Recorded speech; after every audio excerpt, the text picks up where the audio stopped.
I will say it is always a delight to be asked out.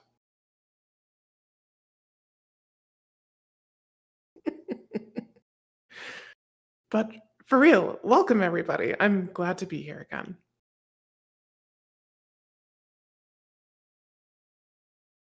Mwah.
Am I ready? I've been waiting for days. Yes, let's get started.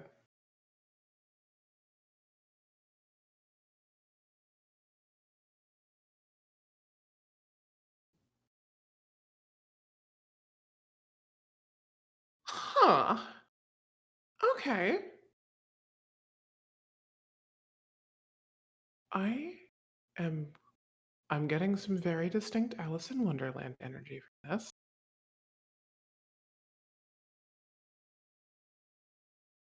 Hmm.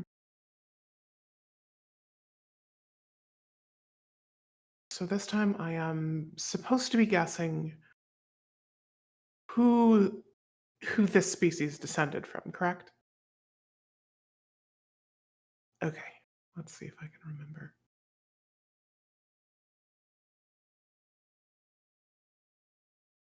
Hmm.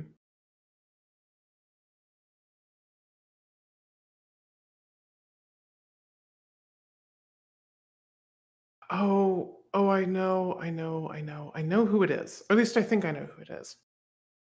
Just can't remember their name. There was a species of burrowers who lived their lives underground. Like those the star people originally had lived their lives underground because the surface was like kind of inhospitable. They had been mutated into mole worms, basically? Okay. Yes!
Mhm.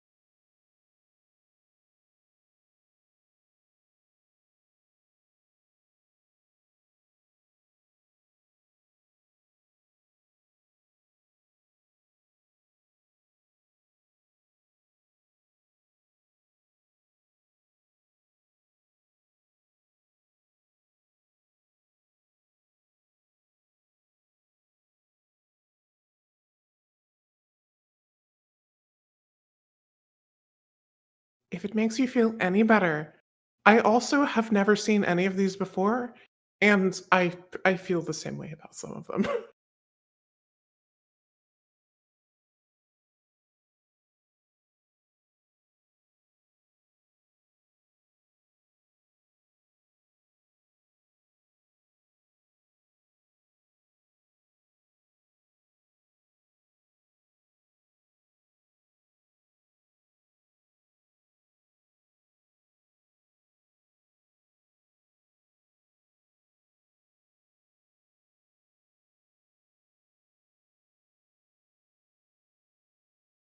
Can you hear me any better now?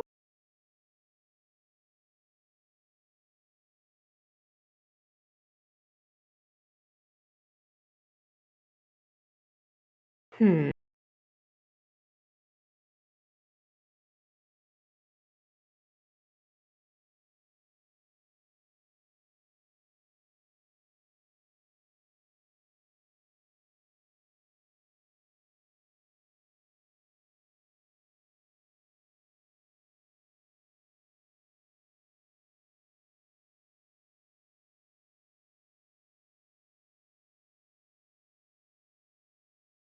Oh, we can't hear you?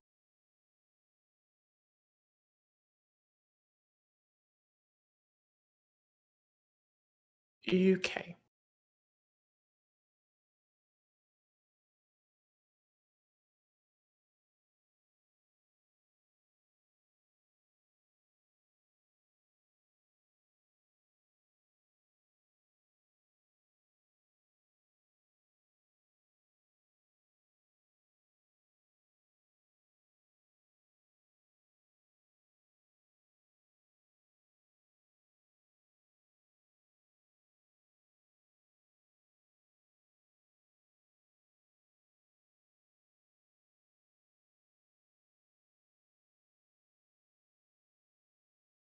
All right.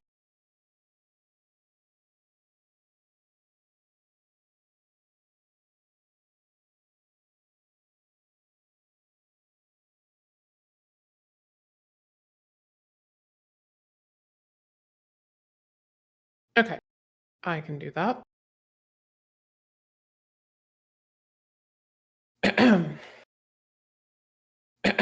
We got here. The Fitness Gram Pacer Test is a multi-stage aerobic capacity test. Is multi-stage more difficult as it continues. The 20-meter pacer test will begin in 30 seconds. Line up at the start. The running speed starts slowly, but gets faster each minute after you hear this signal. A single lap should be completed each time you hear this sound. Remember to run in a straight line and run as long as possible. The second time you fail to complete a lap before the sound, your test is over. The test will begin on the word start. On your mark, get ready, go.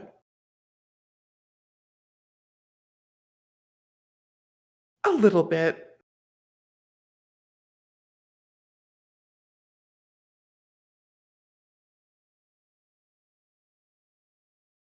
Hmm, that's really weird.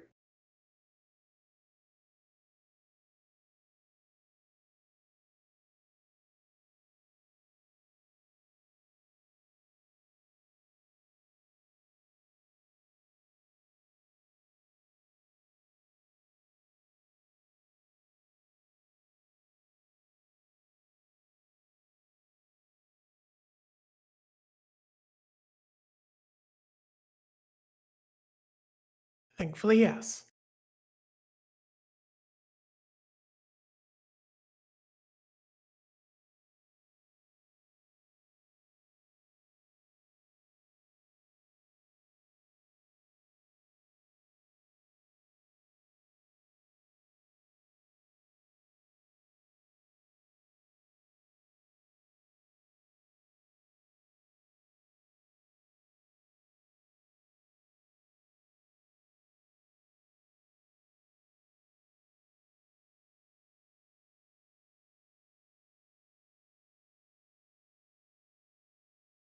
No audio. Huh. Hmm.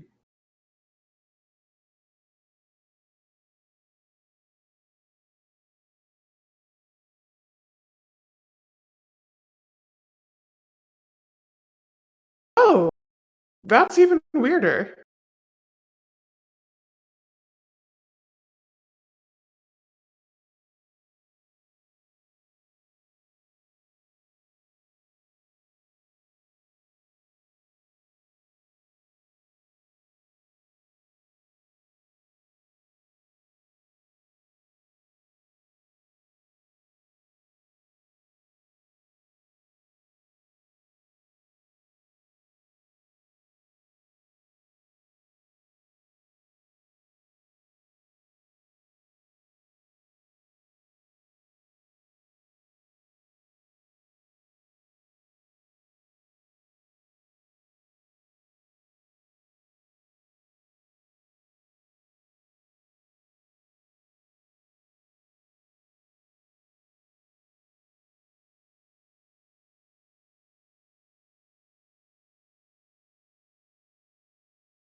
Hello.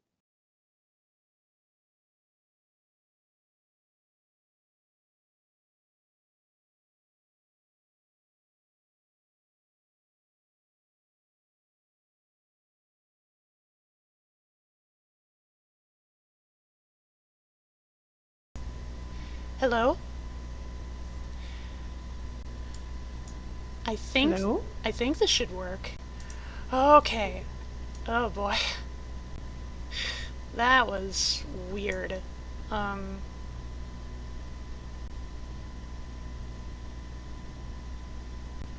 I want to push to talk. Strange.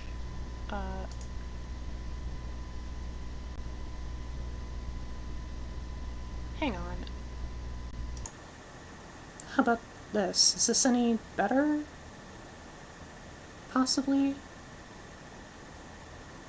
Okay, less noise. Alright.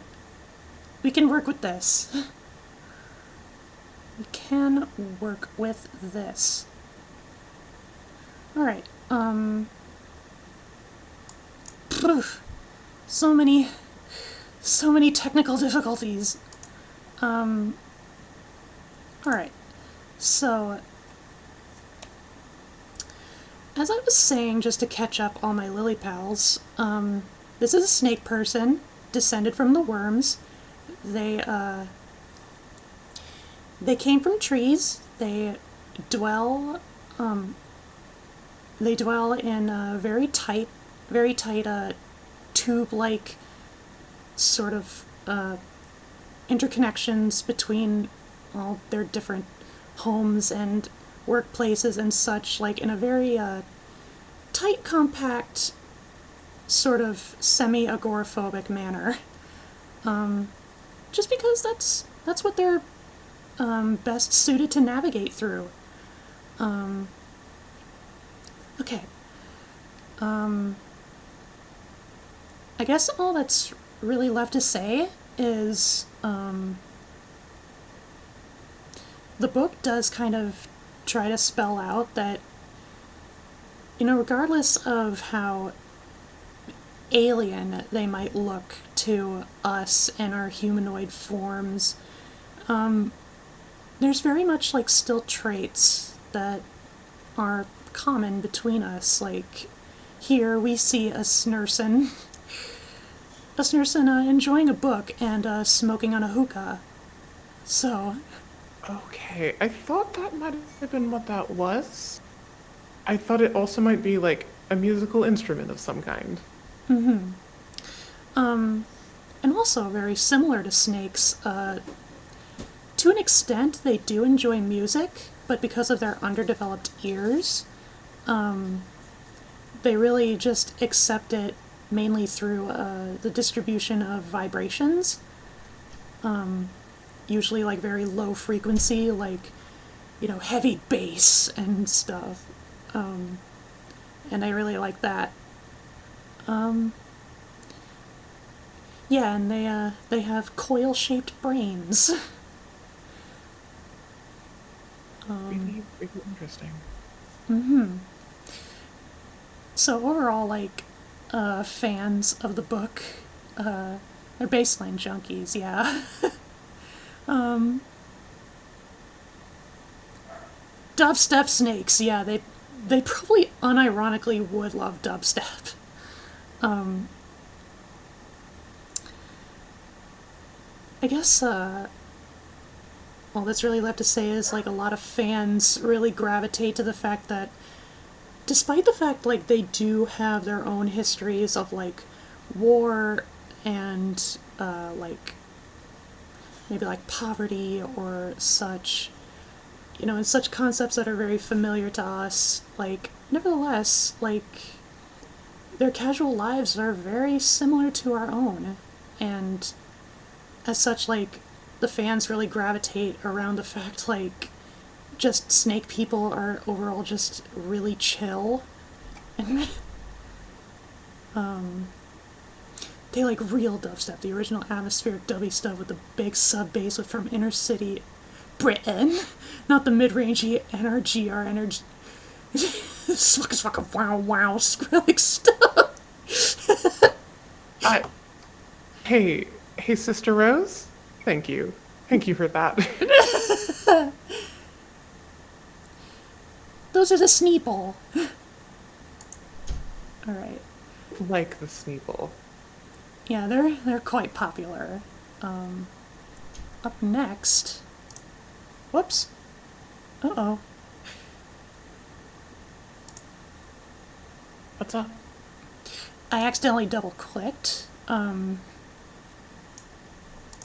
But next... We should be good now. Okay. Okay.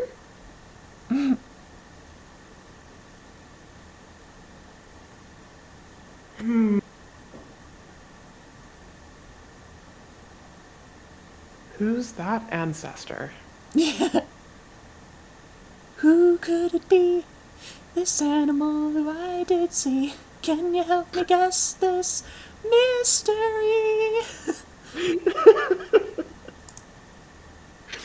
I love you. I love you. Okay.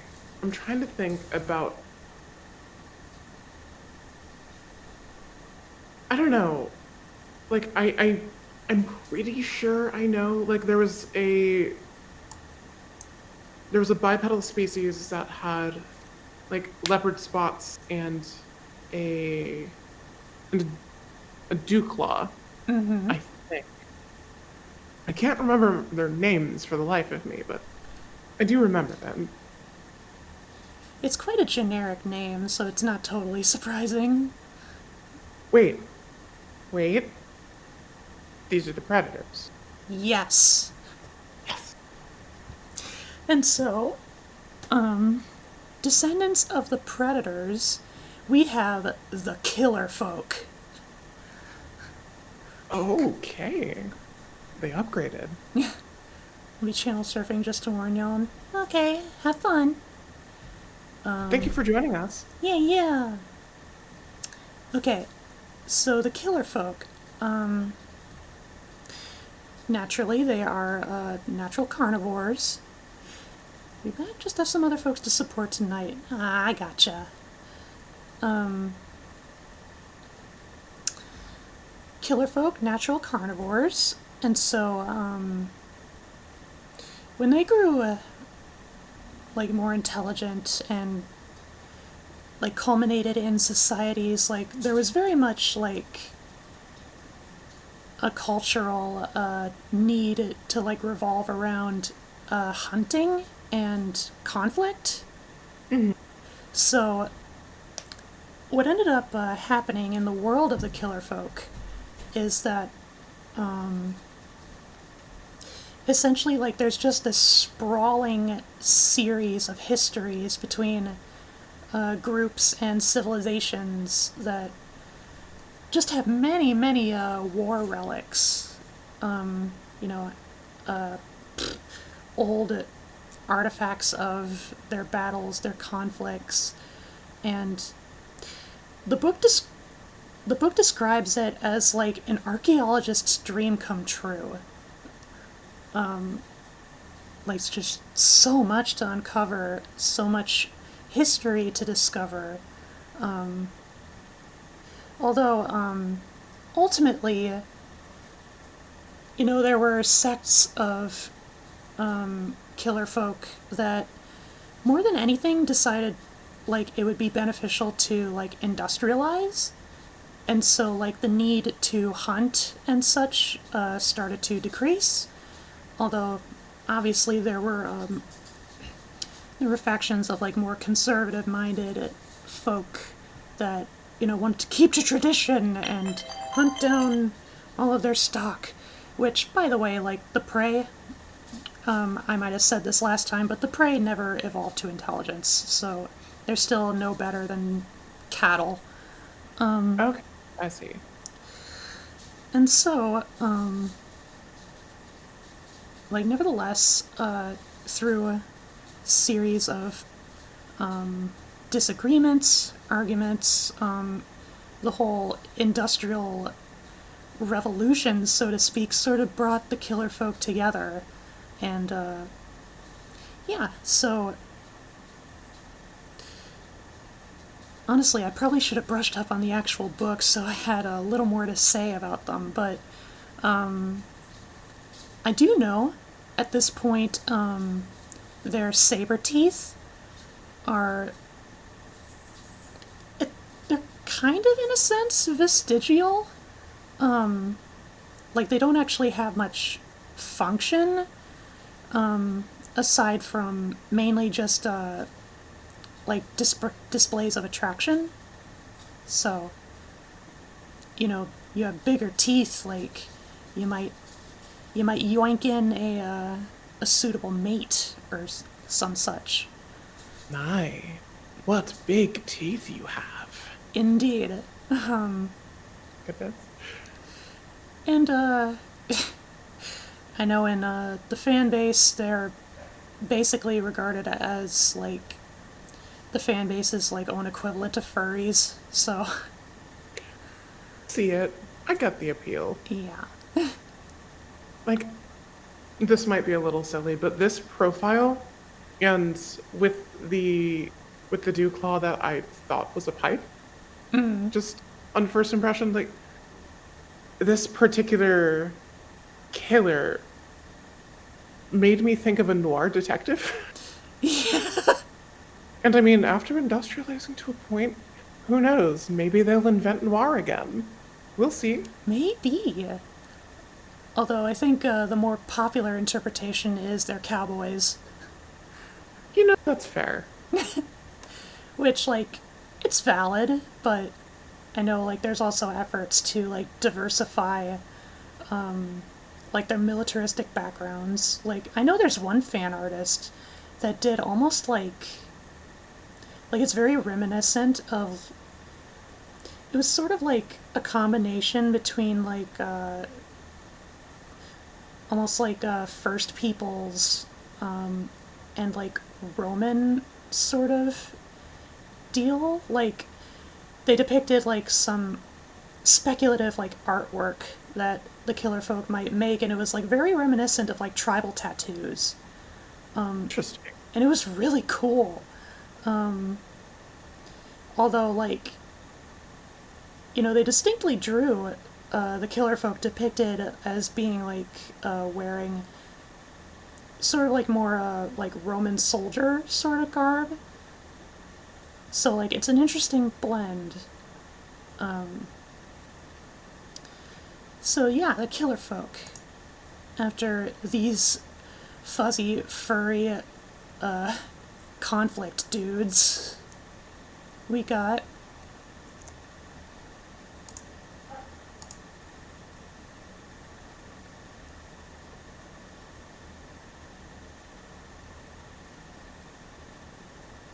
well,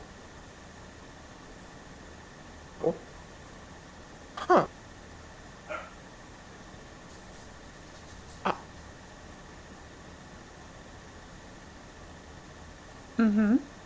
hmm.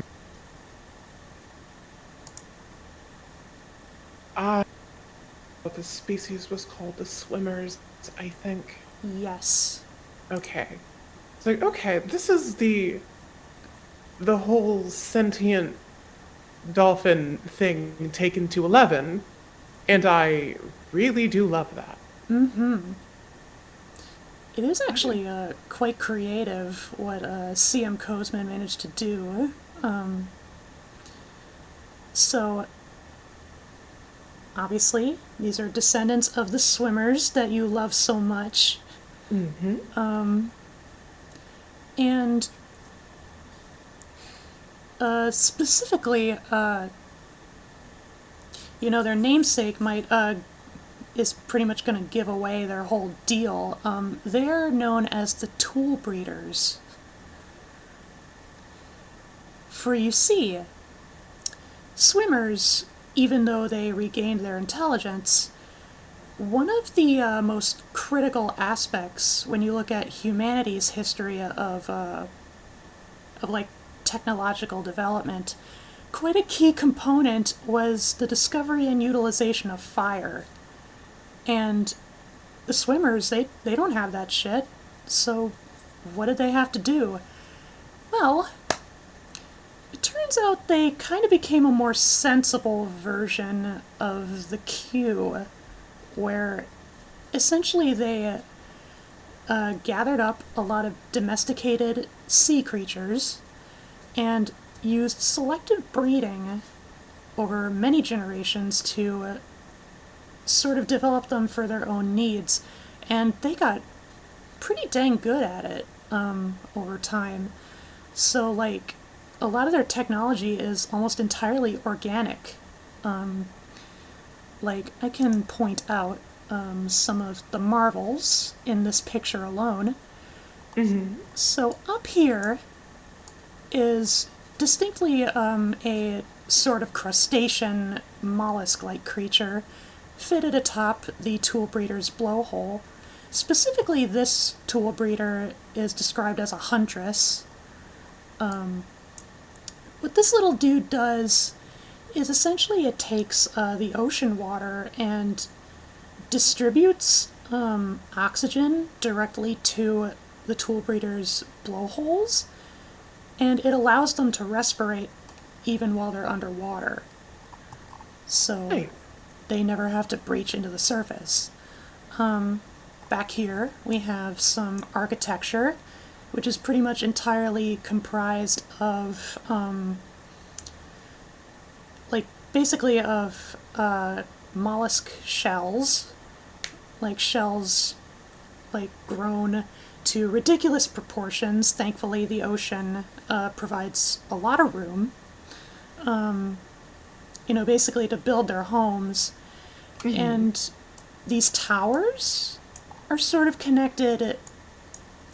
I think they were comprised of, like, the proper term is Siphonophores, but, like, they're very reminiscent of, like, jellyfish, where like, they would sort of congregate into colonies and essentially be responsible for, like, generating power and electricity and distributing it through their neighborhoods. In which case, like, they have such devices as something like as complex as a television that is comprised entirely of cephalopods. Yeah. It's, I'm into it. yeah. And then this little doohickey that she's holding on to right here, this is specifically like a fish-like organism that's specifically bred to be able to expel its own teeth at high speeds, and essentially it's used as a firearm. So, like, it's attached, I assume, like, up to this sort of, like, harness deal, which I assume the harness is organic as well.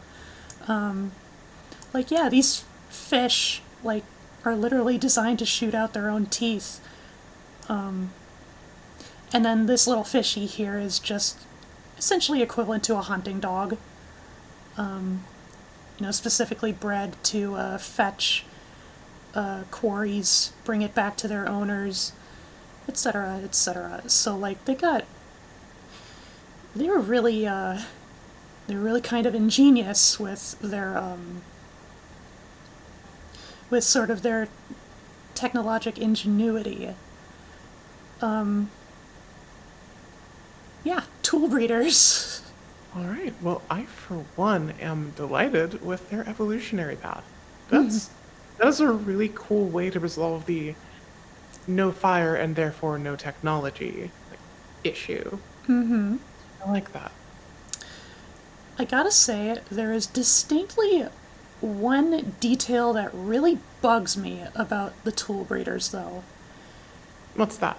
If I zoom in and y'all in the audience look really carefully over at their tail fins, at what would be the bottom one, you can see right at the tip, you can faintly make out the image of, like, a toenail. Is that what that is? And ever since I noticed that, it's bugged the shit out of me. Like, why do they have that? You know, whales technically have vestigial knees. They're just in their body, so we don't see them ever. Okay, but vestigial limbs are one thing. Like, vestigial anything is one thing, but, like, it's never elaborated on. It's like, is it vestigial? like, is it there for a reason? And if it's there for a reason, what reason is it? God! Well, I mean, you know as well as I do that with biology, Cosman, give us sometimes answers! sometimes it's just there for fun. Or because selective pressures just didn't feel like getting rid of it. God, evolution is weird. Evolution's really goddamn weird, and I wish I studied ecology, but this is still fun. So moving And on from that, unless you got one last thing to say. I don't have something to say, but Sister Rose has an explanation at the ready that there's no such thing as fish, and I'm curious about what they mean by that. I don't think she has. Feel free to elaborate, Sister Rose. And, by the by, my love, if you could share your screen with me, that would be most helpful. Oh, right! Right. Ah, fuck. Nessun problema. There we go. There we go. Okay. Let's see. There's no genera or clade or family biologically. You can point at and say, that's fish, the way you can say, that's apes, or that's lizards, or that's birds. Ah, I I've understand. never thought of it that way. But Yeah. Tend to fall under rayfin fish. I see. I see, but like there's also like maybe like manta rays or yeah, or like sharks. Yeah, I get what you're spilling. okay, I'm picking up what you're putting down. Yep, like mantas and sharks are a whole other thing. Right. All right. Thank you for sharing that. I am more educated than I was when I started this. The more you know. All right. Love that. All right. What's next? Upcoming.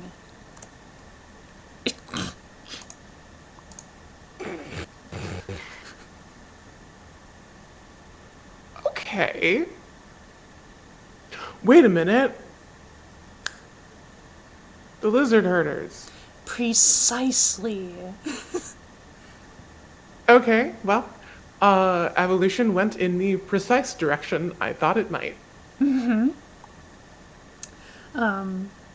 So for those of you who didn't catch it from our last stream, so there were these humanoids called the lizard herders, and physiologically they weren't really changed all that much. The only thing that was really modified was their brains, and really it was regressed to such a degree and like stunted to such an extent by the Q that they essentially were incapable of becoming sapient ever again.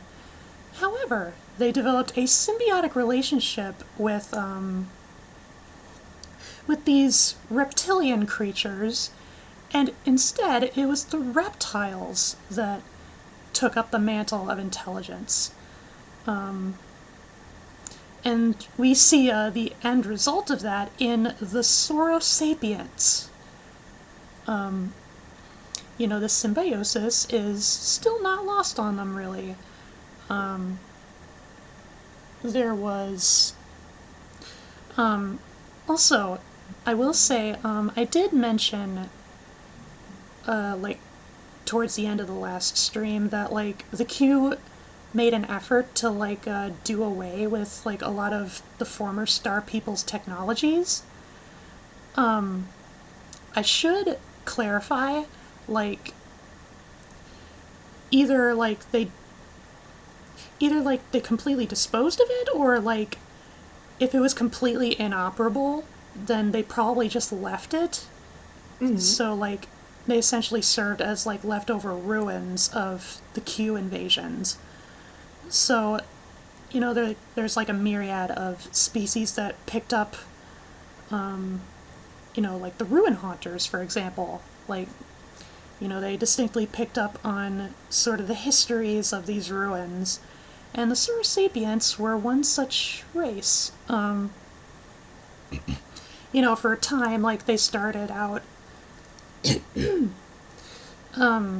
believing, like, this is the way it's always been. Like, we've always been kind of, raising these people, these cattle. But then, when they looked deeper into the ruins of the Star People, like, they figured out, like, oh, wait a minute. Like, oh, that's what happened. Like, these people were like irreversibly changed by these aliens. And so, like, we weren't always the ones on top. And so, like, they kind of remembered that, and in an effort to kind of express sympathy towards the Star People, they sort of like adapted a lot of aspects of human culture into their own. So essentially, like, even though the Saurosapiens themselves, the Soros for short, even though they themselves are not descended from humans, like, in a sense, they are still very much human in the way of, like, what they've absorbed from, like, from their quote-unquote predecessors, from their sapient predecessors, I guess.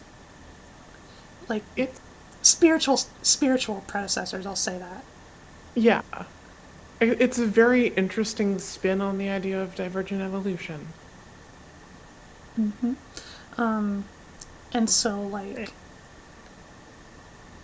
I do know, like, the book tries to go into a little more detail as far as, like, naturally, since they learned about the Star People, obviously they learned that the Star People traveled through space and colonized other worlds. And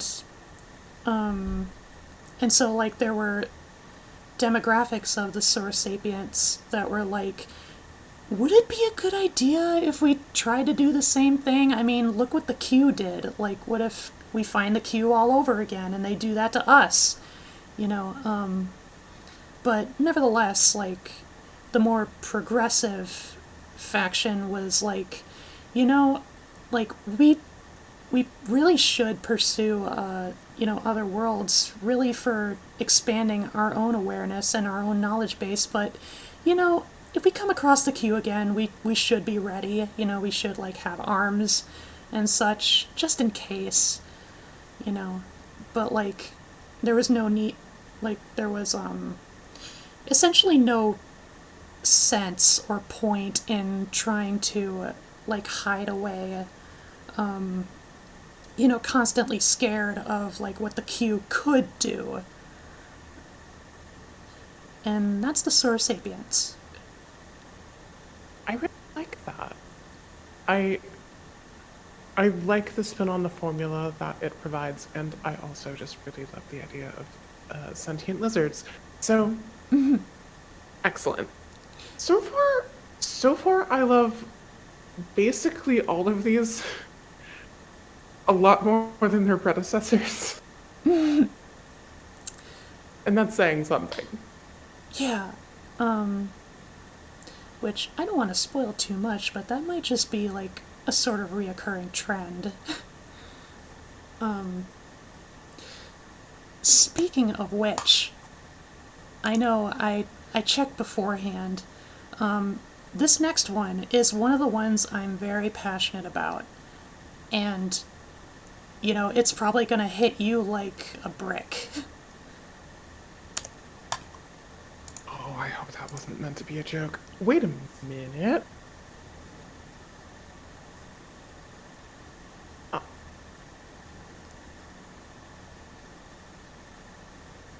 Now, if this is what I think it is, did you really have to go and make that joke this time?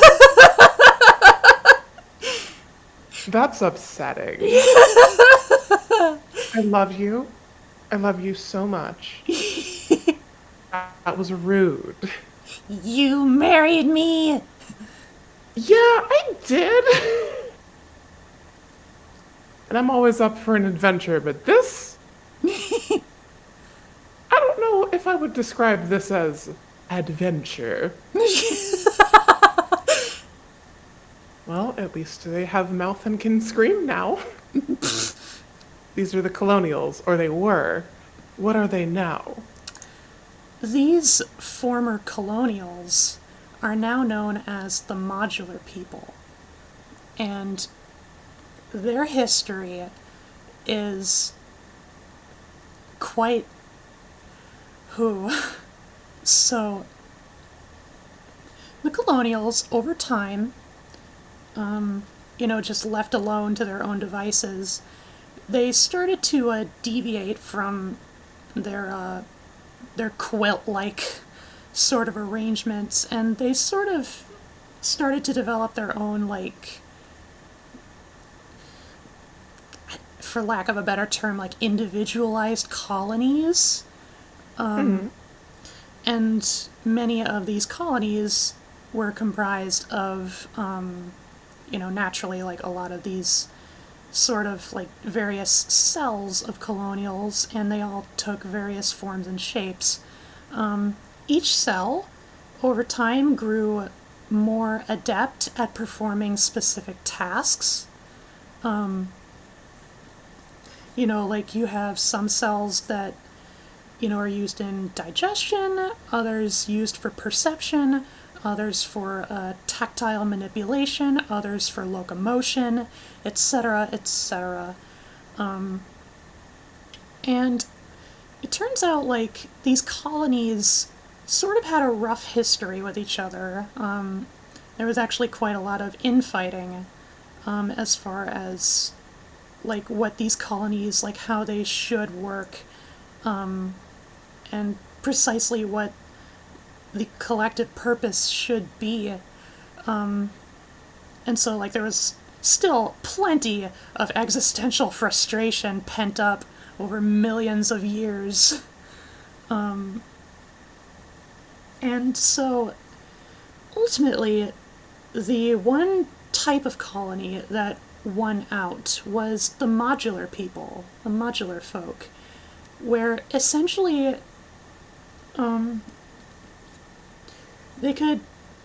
they were very capable of being able to swap and exchange various cells for various purposes, and as a result they could take a myriad of different forms collectively, and in essence they sort of developed these sort of like these moving colonies, and over time they sort of developed like this whole society. Like it even says in the book, like they refer to like themselves on a global scale as like a whole,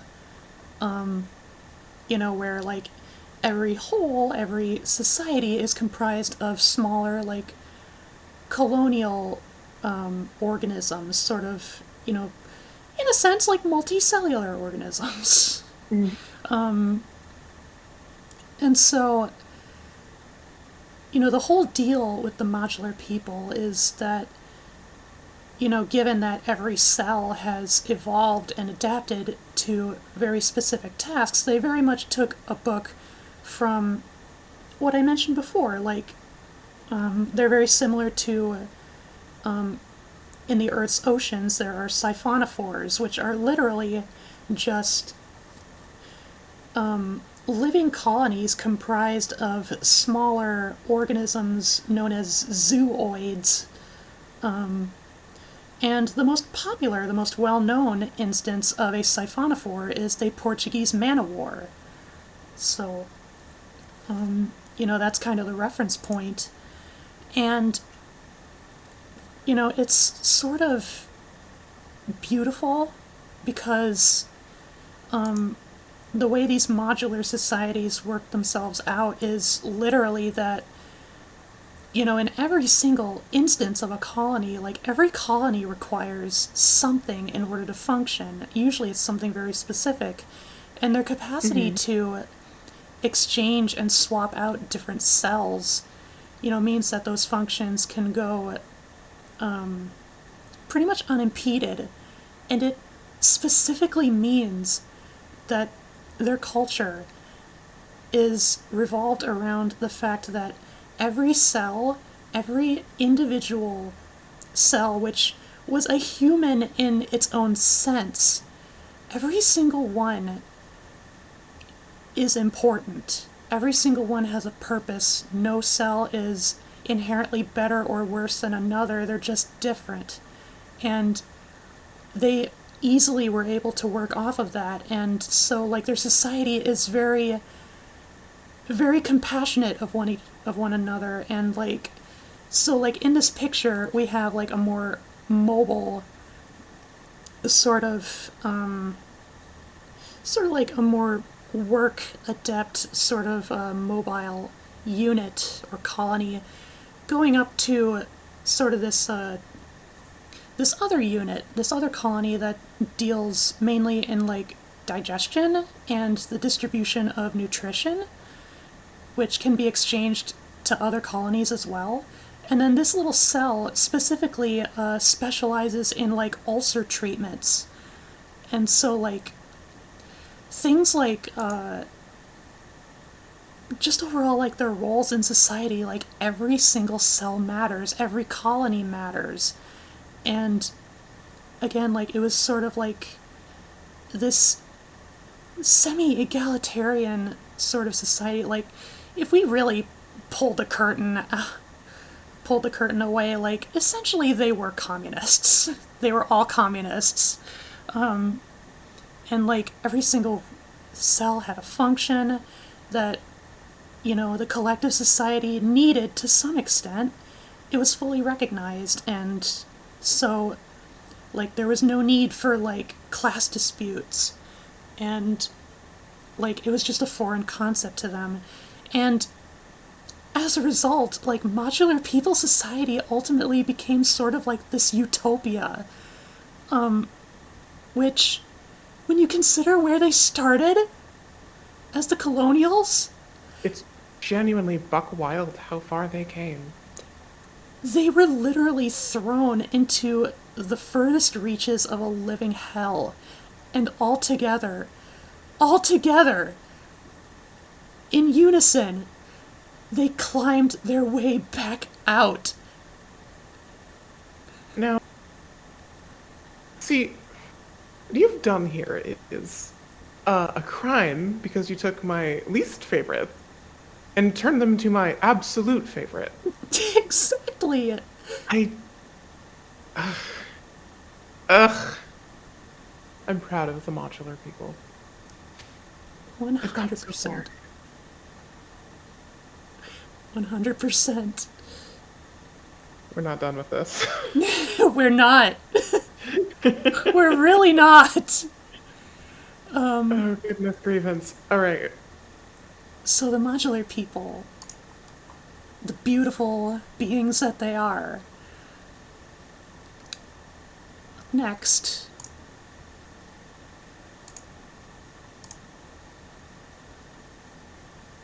Oh, hey.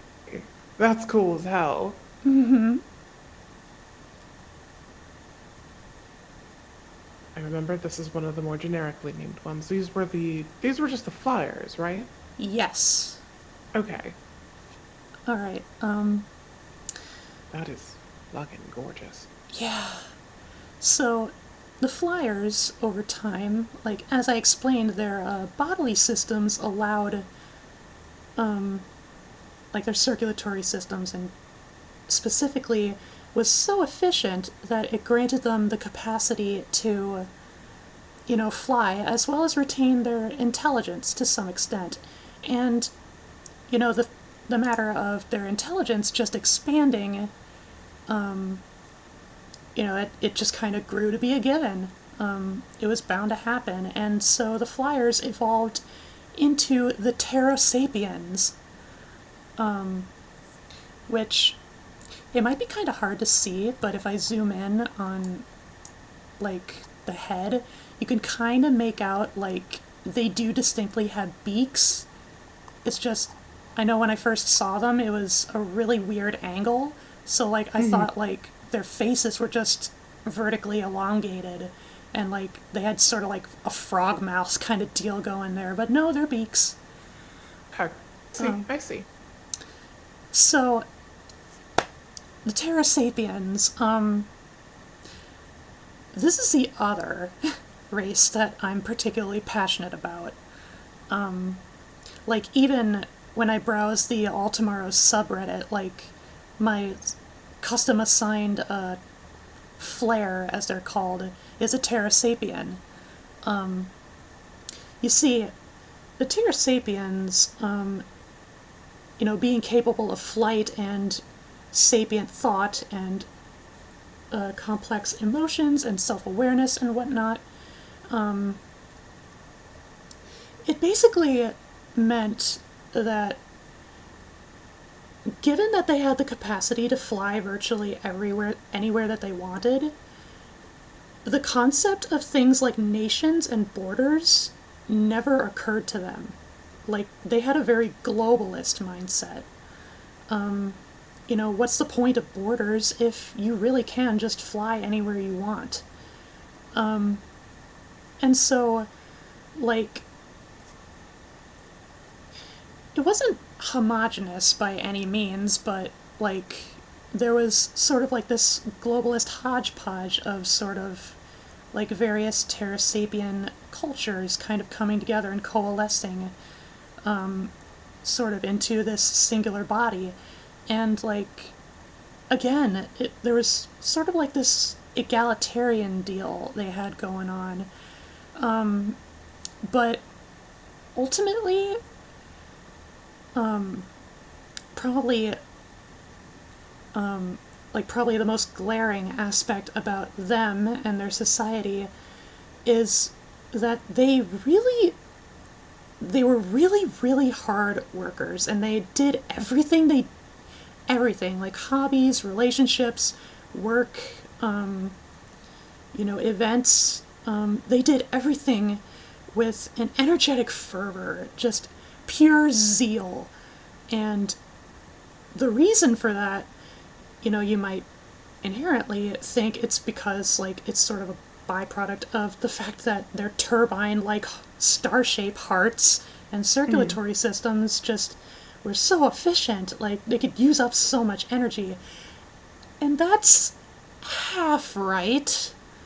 The thing is, as efficient as their circulatory systems were, they did have their limits.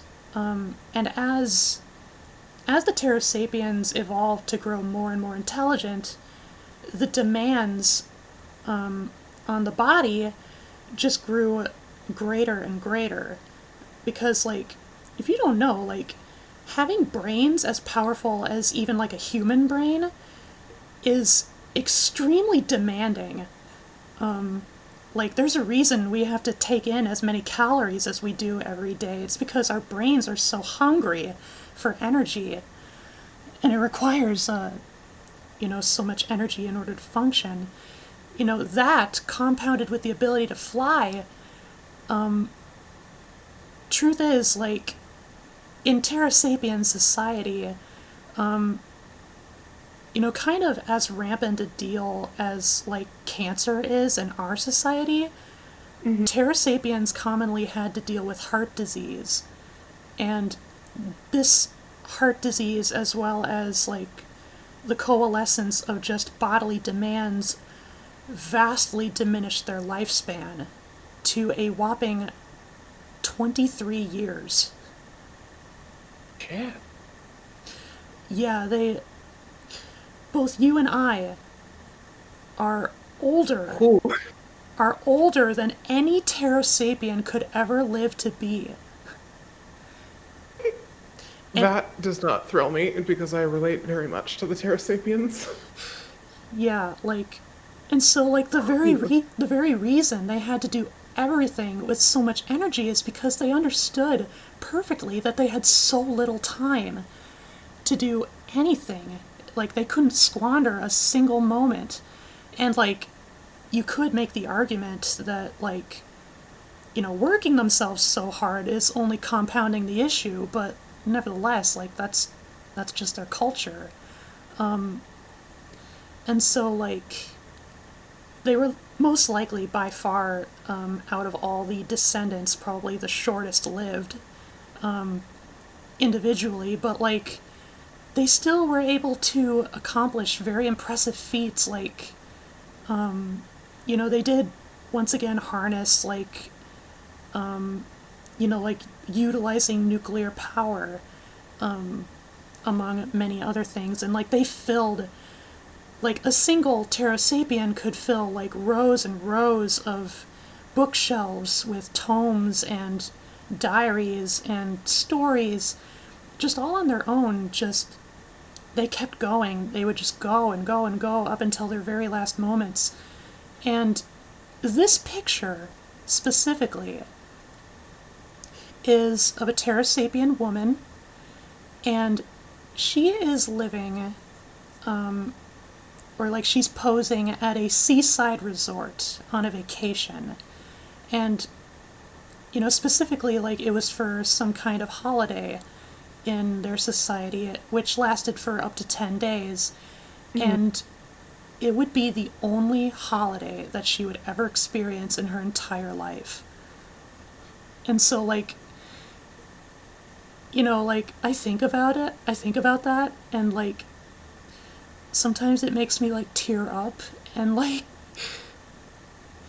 collectively, a lot, like, me and a lot of fans just look at this picture, and we were like, and I, like, knowing that, and we're just all like, and I bloody hope she had the best time of her life. Yeah. Like, for as hard as, like, for as much hard work and for as much constant work as, like, Terrasapien culture emphasizes, they should play just as hard. Yeah. I hope she got that chance. Mm-hmm. Oh, goodness, I'm emotional. Yeah. And, like, I do kind of relate somewhat to the Terrasapiens, mainly in their commitment, their drive to, in whatever they're passionate about. Because, like, that's kind of how ADHD works. Like, we fixate on a lot of things, and when we fixate on those things, like, everything we do involving those things is done with so much energy and motivation. And, you know, it lasts until we gravitate towards the next fixation, and it's sort of a cycle. And, you know, like, ultimately the story of the Terrasapiens is meant to touch on, you know, a universal human experience, and that is, like, pondering your own mortality. And, like, even though we live significantly longer, like, over double the lifespans of the Terrasapiens, like, it's very easy to come to the conclusion, like, our lives are just as ephemeral.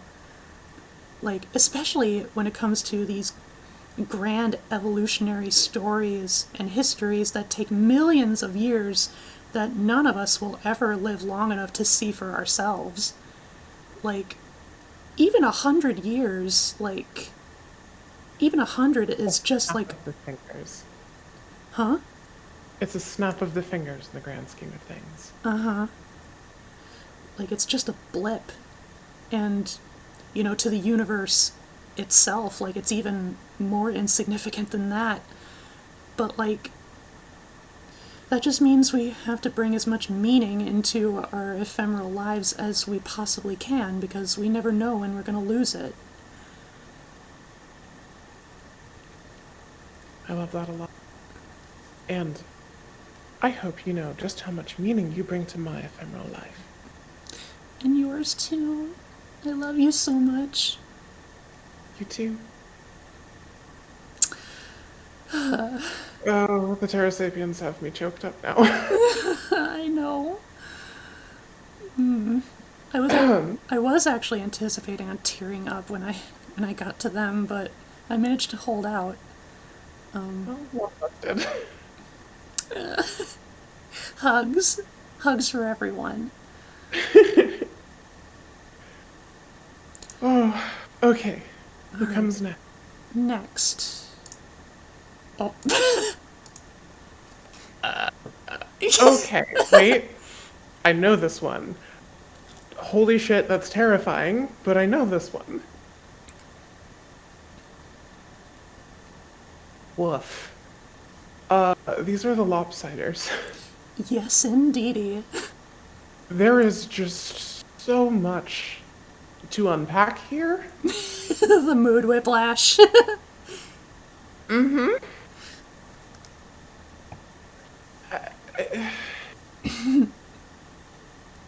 I'm pretty sure I have had a nightmare that looked a lot like this once. Oof.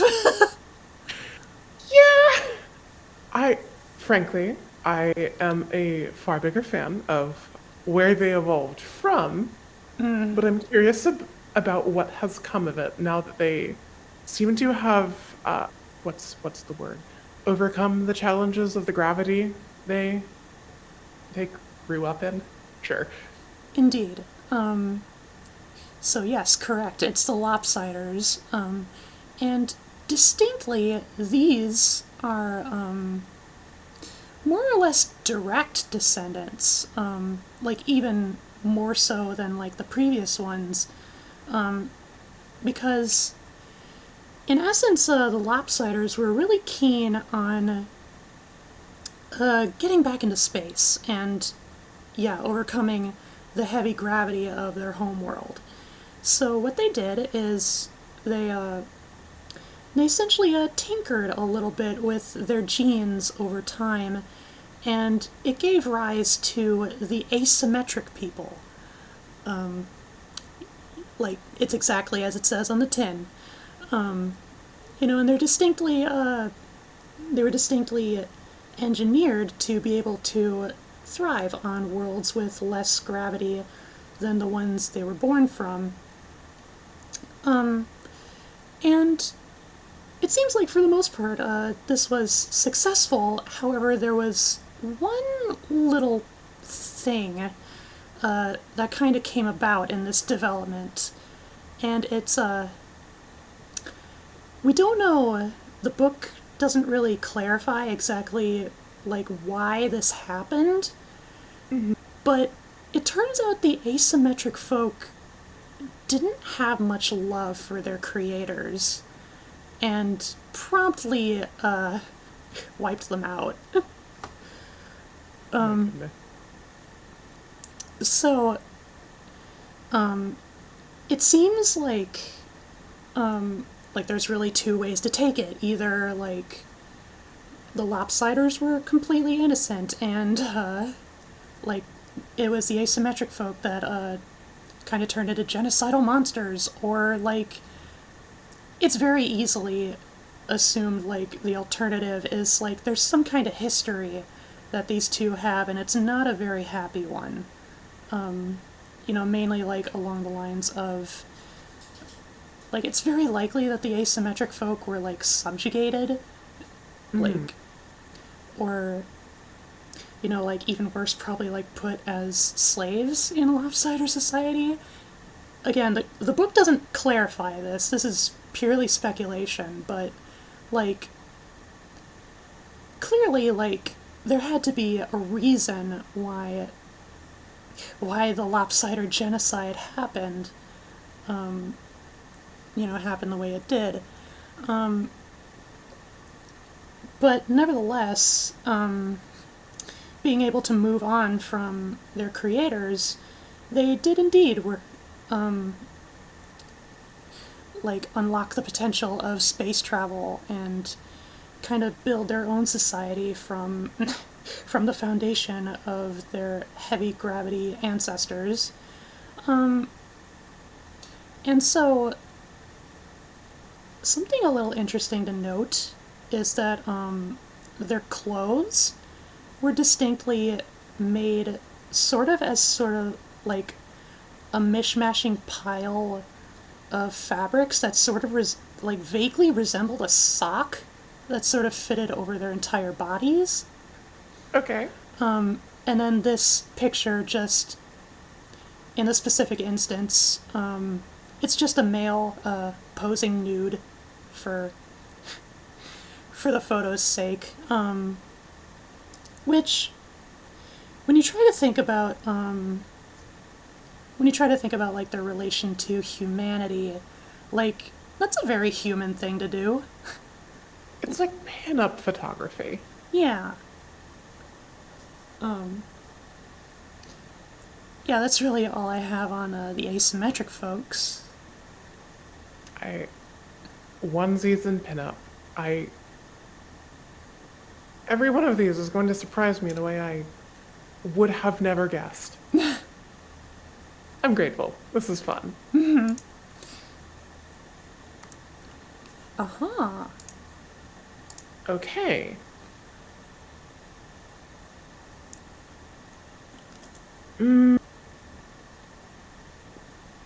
These wouldn't be the ruin haunters, would they? Nope.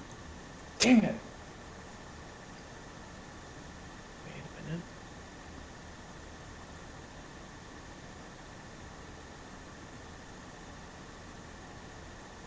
I feel like I know. I'm sure, like, the moment you say it, I'll recognize it, but the name is not coming to me. It's another kind of generic name. If you want to take any more guesses. It's not the hedonists. Nope.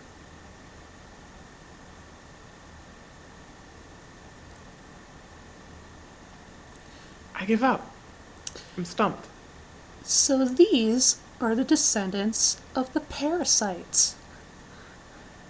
Oh, okay. I can about the parasites. Yeah. You can clearly see an instance like atop the head and then with a host, yeah.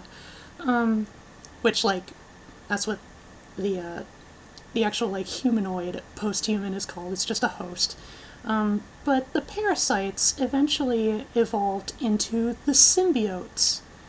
I did mention that over time, like, there was a line of parasites that kind of evolved from parasitism to a more symbiotic relationship with their hosts.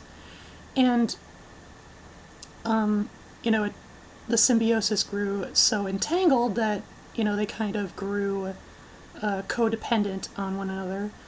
However, in this instance, the symbiotes are really the only ones that became sentient.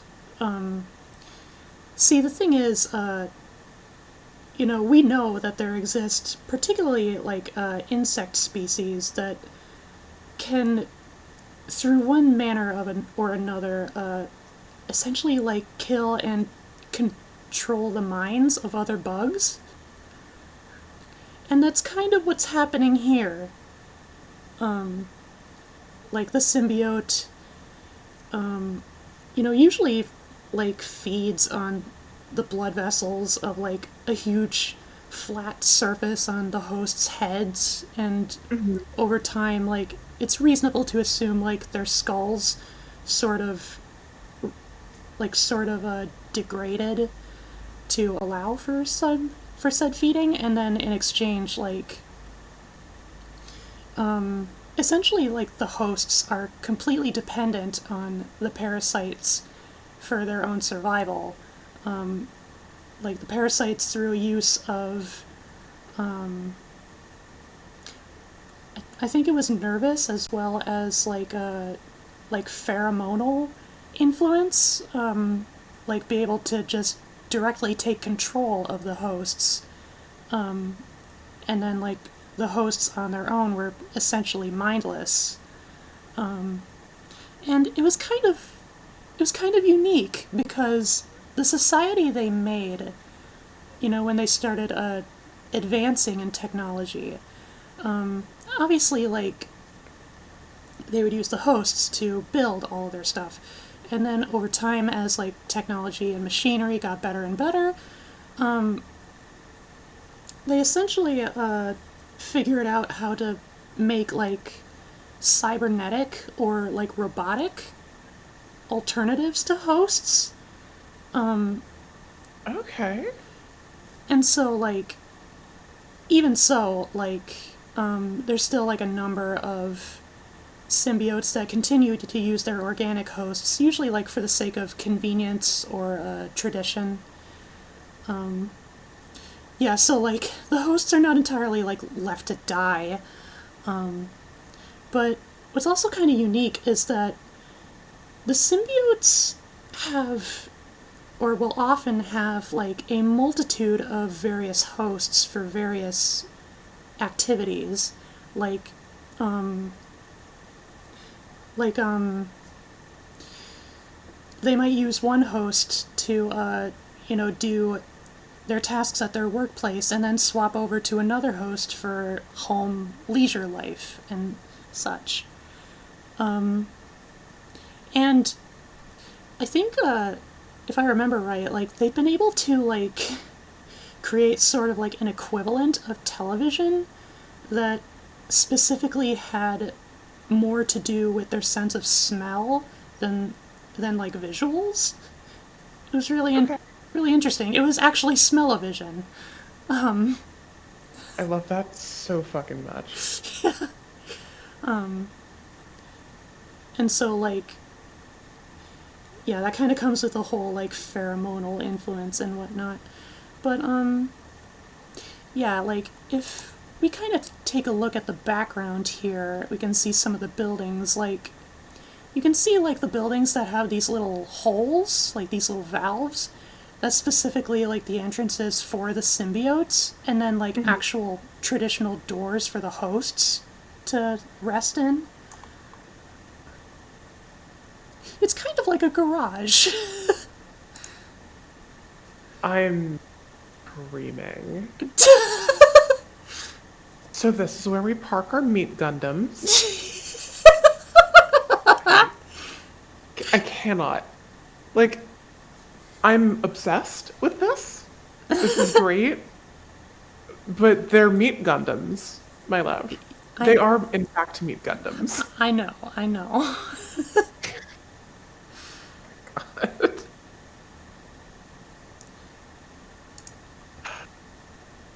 Excellent. Okay, next up. Oh, good luck with this one. Okay.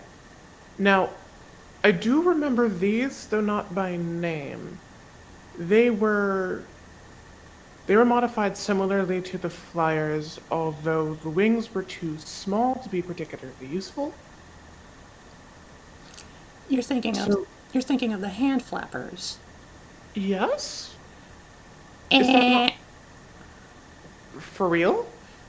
Incorrect. Oh, fuck it. Okay. Trying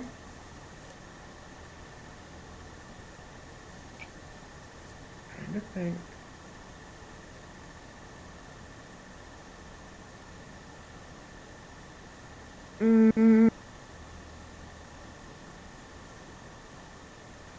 I feel like I should recognize that headwear. It looks familiar. I got nothing. So these are the sail people, and they are descended from the finger fishers. Wait a minute. Okay, I see it now. I'm mad I didn't get that. Like the finger fishers. Okay, cool. Those are some very prehensile tongues. Indeed. Yeah. So the fingerfishers, being scattered across a world with various islands and archipelagos, obviously there was a lot of genetic diversity that occurred. It was, as the book describes, an evolutionary cauldron. And one such descendant was indeed the sail people, which, were predators that, starting out, they, they did evolve, like, wing-like appendages, but not for flying. No, it was in fact for riding the winds across the seas. And then their tongues eventually elongated and split into dexterous appendages in order to manipulate the environment and mainly to catch the fish, at least at first. And they still didn't lose like their long, toothy snouts for the fish eating. But so what ended up kind of encouraging the promotion of their intelligence was the fact that, when you go out to sail, out in the open seas, like, you need navigation skills out the wazoo. And so, the sail people, promptly expanded their brains to do just that and to be able to communicate and locate prey.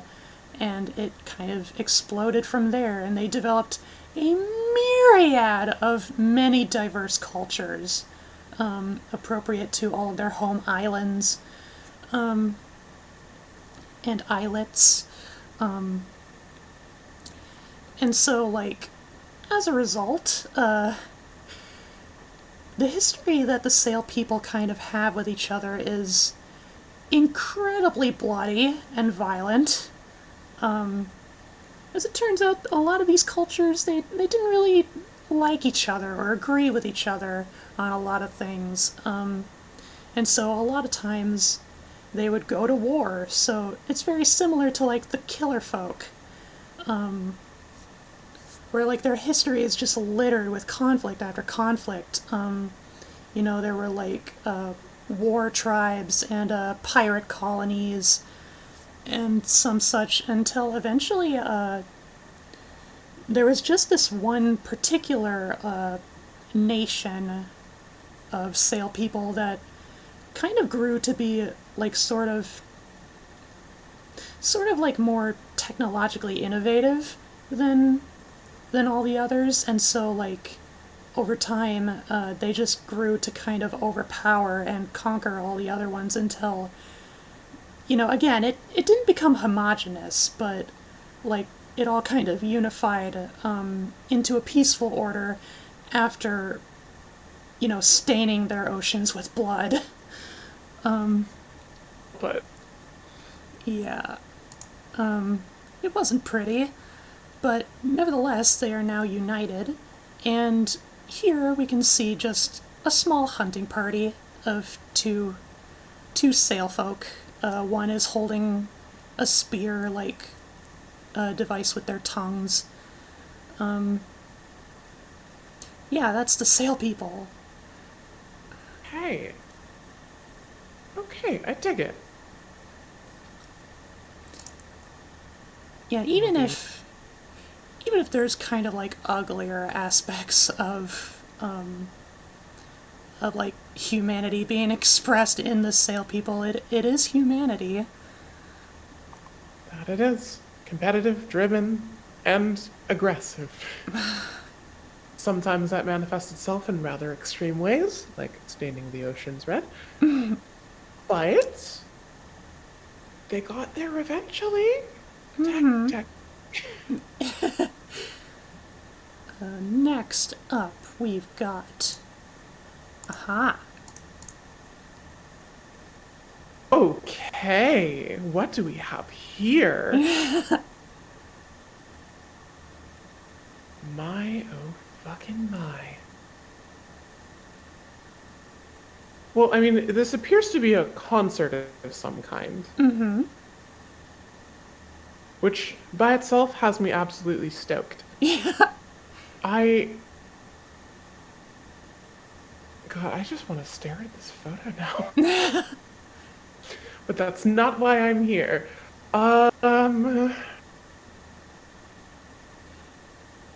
You can always return to the book itself later. It's free online. That's fair. But that takes the fun out of guessing. Well, I meant, like, if you wanted to look at this picture. Ah, I will do that. I will be doing that for sure. These The ones before were the fingerfishers. Mm-hmm. Correct? Okay. And they're the Saurus sapiens. Who else looked like this? Like, I remember the image, not so much the name. I was doing so well with these at first.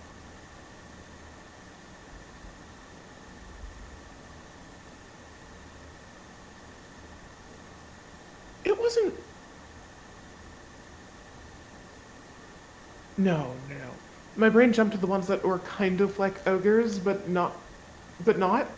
Nope. This is not that. No. I don't. I don't know. Tell me, my love. My love, these are the descendants of the hedonists. Damn it. It's right there.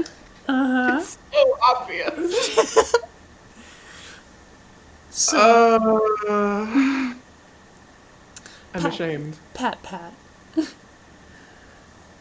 Okay, so descendants of the hedonists, known as the Satyriacs. Okay. I'm into it. So the Satyriacs, what ended up happening is, we all remember the hedonists and how just pampered and just in absolute paradise they were living in, all thanks to their Q owners. And, they were kind of okay when the Q left, but then their planet kinda did things, and it kinda really rocked their boat, so to speak. Kinda rained on their parade, and a lot of natural disasters happening across the globe that the hedonists knew no way how to combat because they never spent any time thinking about anything. They were too busy having sex. But there was one strain that was, so to speak, particularly freaky and essentially was able to, like if you remember, the hedonists were specifically engineered to only become fertile after like, an Right. Truly inordinate amount of fucking. yes. Yeah. I recall. So essentially there was one strain that was particularly freaky and resolved to, essentially overcome this, this, genetic obstacle, and, they managed to succeed. And so, the hedonists were not entirely animalistic. They had some intelligence, but only about that much of, a 3-year-old, collectively. And then after their whole world kind of went to shit, they kind of had to grow up, to an extent. Like, they kind of had to grow smarter and relearn all the methods to which they can rebuild. And so, they were kind of taken out of their splendor, but nevertheless, some of their hedonistic genes kind of stuck with them even after developing a proper society. So even though, they very much rebound into, their own, human-like culture and, developing workplaces, work ethic, and whatnot, and being able to spring right back into productivity. Nevertheless, they do still kind of take measures to enjoy themselves whenever they can. There's various festivals, parties, and let's just say, there's really no way to really tap dance around it. Just organized orgies to punctuate every work week. So, and now, That's fair. yeah, and now the Satyriacs properly, like, unlike their ancestors, now they bear the intelligence to be able to properly savor the experience that is sexual gratification. So, yeah, they're not nearly as mindless, and, given kind of the strife that they had to face with all those disasters, they never really had to, like, there was no real necessity to ever come into conflict with each other. Like, they always had to kind of prop one another up and kind of work together. If you had an entire world against you, like, you kind of have to be that way. And it worked out pretty well for them. It just goes to show that the only way to truly survive a hostile world is to come together.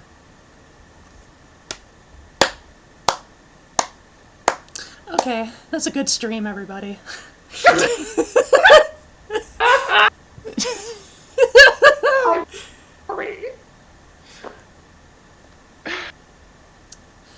You know, No, normally I do try to keep my streams like PG-13, but given what we're talking about, like, there's no real way to avoid it. that was the only one I was going to do. My bad.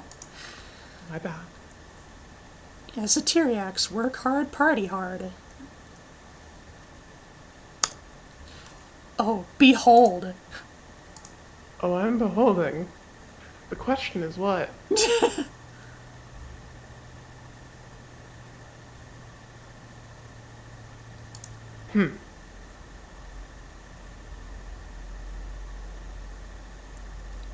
Actually, no. Like, the mouth structure kind of reminds me of the type. They died out way before they could have gotten to this point. Mm-hmm. Oh, I know. I said something about why the long face.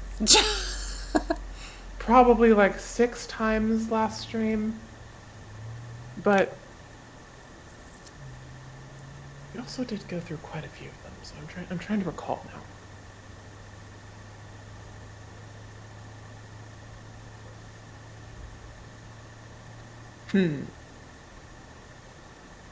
Stumped? Don't want to give up, but also I don't know. What do we got here? So if you remember the Insectophagi...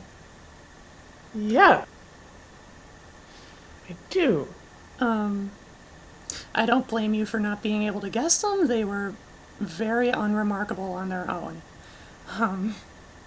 But essentially, the Insectophagi eventually evolved into what we now know as the Bug Facers. It's a hell of a name. I know. Yeah, essentially, the leathery plates on their face eventually, like, ossified and started to kind of become incorporated into their jaw structure. And so, like, it's kind of fixed in there, and then they developed proper beaks. Their faces just grew longer. It's kind of funny that, even though they ate bugs, they started to look a lot more like them. Yeah, you are what you eat. Hey. And so the bug facers, their kind of whole deal,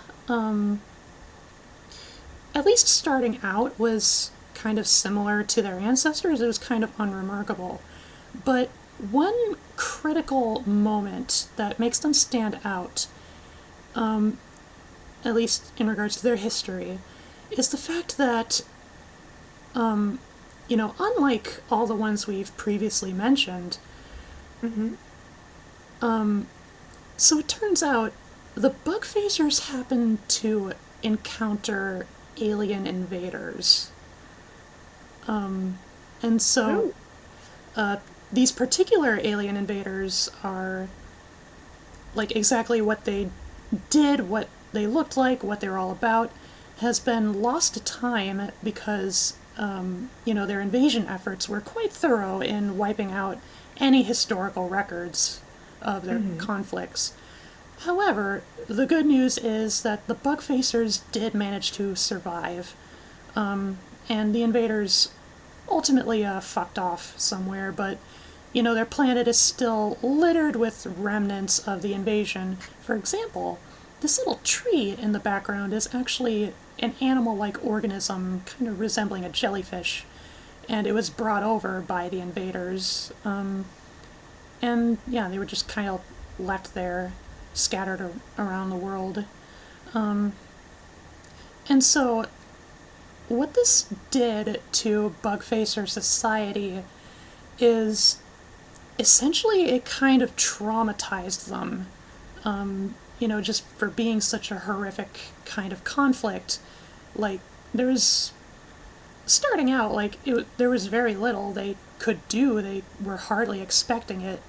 And, even surviving, there's culture and society was still very much impacted, sort of with post-invasion trauma. And this, in turn, sort of developed into kind of an isolationist xenophobia of all the various other possible alien races that could be out there.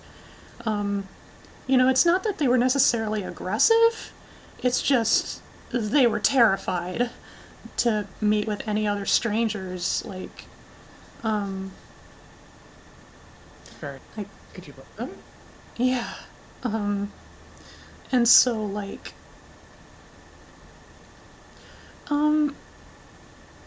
actually, just real quickly, close your eyes. I want to check something on this gallery. I don't see nothing. Okay, so I was just kind of. It was essentially the equivalent of pulling up flashcards. So essentially, yeah, that's kind of Bugfacer's deal as a whole. I know, as far as the fan base is considers them, they're actually relatively popular, at least on the subreddit. I tend to see them quite a bit. There's always, I guess I'll say, a lot of speculation has, a lot of energy in the speculation of all these races. A lot of the energy has went into the Bugfacers, and it's probably because, there's an inherent fascination with, what can we learn from these people that kind of isolate themselves from the rest of society? We still have, tribes across the world that, have failed, or not really failed, but, they have no interest in, industrializing or, just collectively joining the rest of human society. And it's in some cases, there actually is justification, it's rather gruesome history, but otherwise, they really should just be kind of free to just kind of do their own thing. There's no obligation to join the rest of us, even though curious as we are, our curiosity is not a good enough justification to try and get them to assimilate, I guess, is a way to put it. Or at least invade their privacy. Yeah, I get what you mean by it. So yeah, the Bugfacers are kind of reminiscent of that. And interesting thing about this picture in particular, this is obviously a portrait of a Bugfacer woman who is regarded as essentially the Bugfacer equivalent of Marilyn Monroe. The most beautiful Bugfacer in society. Okay. So it kind of gives you a peek at their sort of beauty standards. I can see there's a very large emphasis on symmetry, if that's the case. Yeah, Or maybe. I kind of see that. But there's also like the facet of like having long faces, and sort of like disjointed facial features and such. Yeah, the bug facers. I I like what can be taken from that. That's really cool. Next up,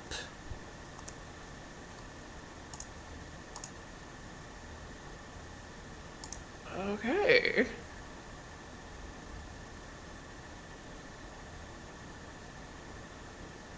Now,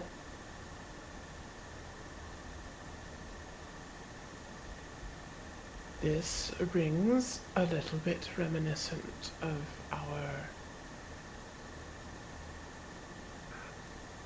I had the name earlier. Why is it escaping me now?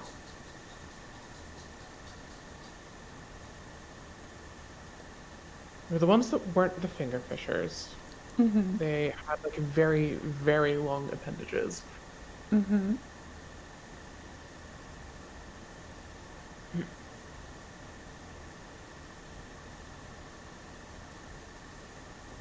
you mind giving me a little help with the name?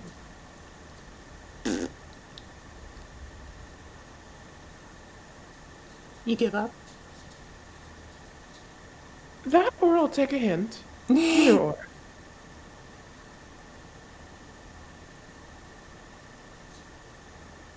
You'll take a hint, you said? Yeah.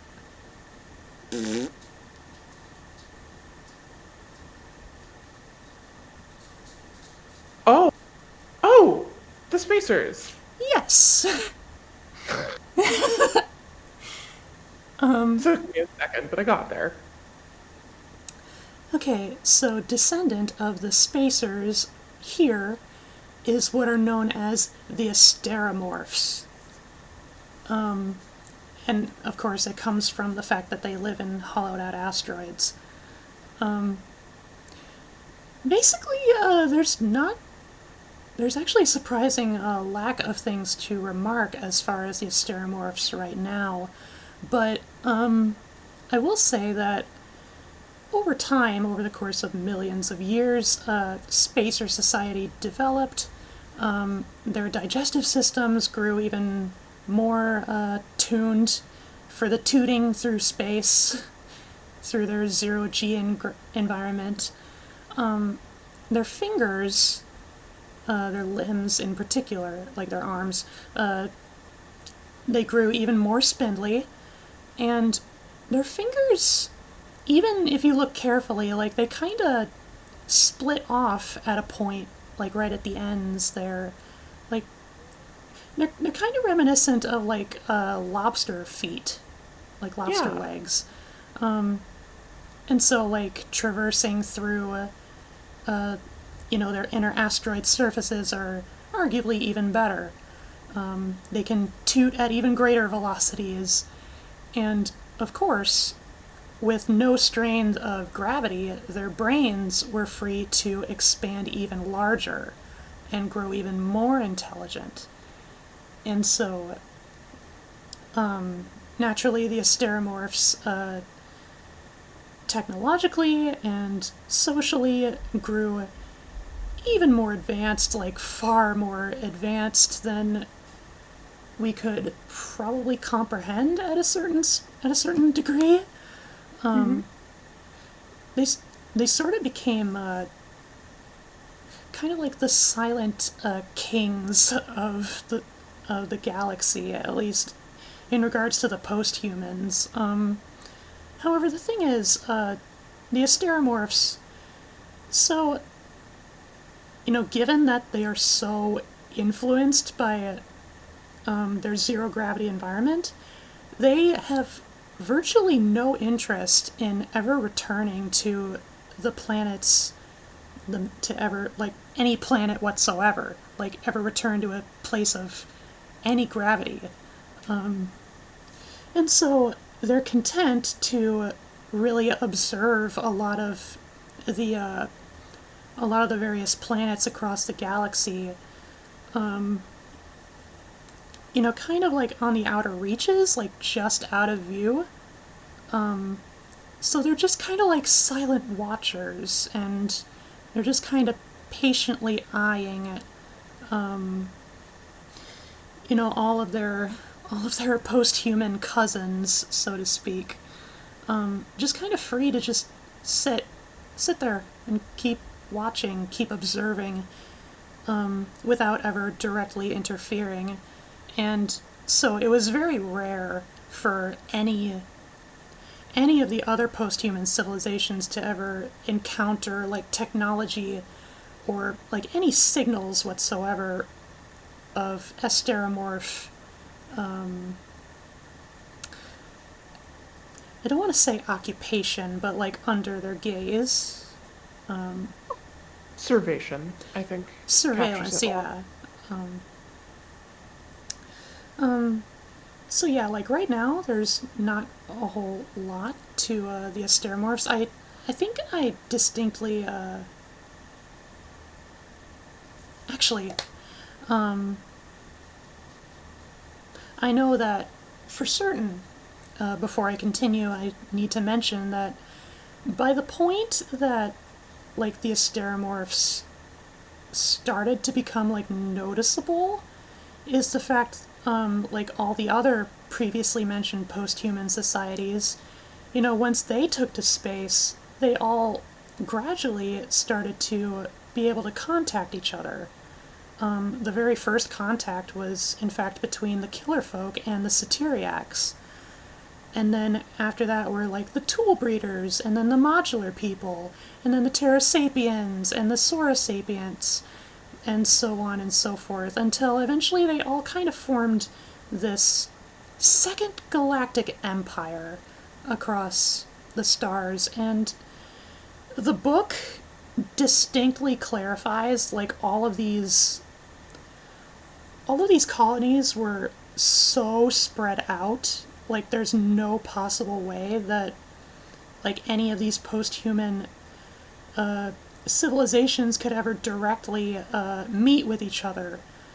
But nevertheless, like it was an empire of you know, like pure communication, an empire of words. And so like a lot of these post-human, or the 2GE, I guess I'll just call them. The 2GE started to, you know, form, and they started to really kind of come together, coalesce as this really unique space body. And they all, you know, they all gradually started to discover, like, they all shared roots with, you know, particularly in their origins to the Star People. And so, like, they use that as a basis to, like, unite and just to act as sort of, like, democratically, like, counseling bodies of various topics and various subjects, you know, like, intermingling with all of their histories and their cultures. And it was a really cool thing. The Asteromorphs were content to just kind of, they didn't necessarily join the 2GE, but you know, they were just content to kind of watch over them at a distance. And distinctly, the bug facers, because of their isolationist xenophobia, it did take them a whopping 40 million years until they were willing to join the 2GE, which I will say the total expanse of the 2GE was 80 million years. Whew. Yeah, it was quite a period, quite an era. You know what? That's growth, and that sometimes takes time, even if that time is an eon in the most literal sense. And like I will say, like, even though the book says like none of these species ever, never, none of these peoples ever met directly, like a lot of us are like press X to doubt, because like that's 80 million years worth of technological advancement. Like, Right. you're telling me there's no way they could have overcome like the like the spatial limitations, like somehow, like, I know one headcanon is that even though they wouldn't be able to meet in the flesh, they did like engineer like these very special like hologram sort of deals. So like they could still directly see each other, and like to some extent they could even like maybe even touch each other, but like they weren't directly in front of each other or anything. And it's like that's a neat little workaround. I like that. Kind of a good little compromise. But anyway, that was the uprising of the 2GE and the Asteromorphs. I have a small question. Mm-hmm. So the outcroppings in the background here, they look like buildings. Are these like the structures that Asteromorphs built on asteroids? Most likely, yeah. Okay. And then like they have various support beams to be able to traverse across various surfaces. Nice. Very cool. And also, I'm kind of surprised that nobody I've ever seen ever mentioned this fact yet. But, like, so currently, humanity has, or like groups of humanity, are very passionate about aliens, particularly about the Greys. Mhm. And I find it very funny that in this story, like, over time, humanity just became the Greys. I think that's very fitting.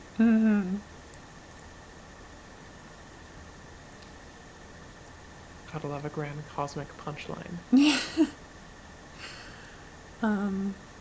And next up, I think we only have like a few more to go. Mhm. So next. Ha ha ha. Okay. Okay. So just by the positioning and the geography of the world, my brain jumps to, the ruin hunters sure have been busy, but I don't know if that's the right conclusion to jump to. It is. Yes! Finally, back on the board.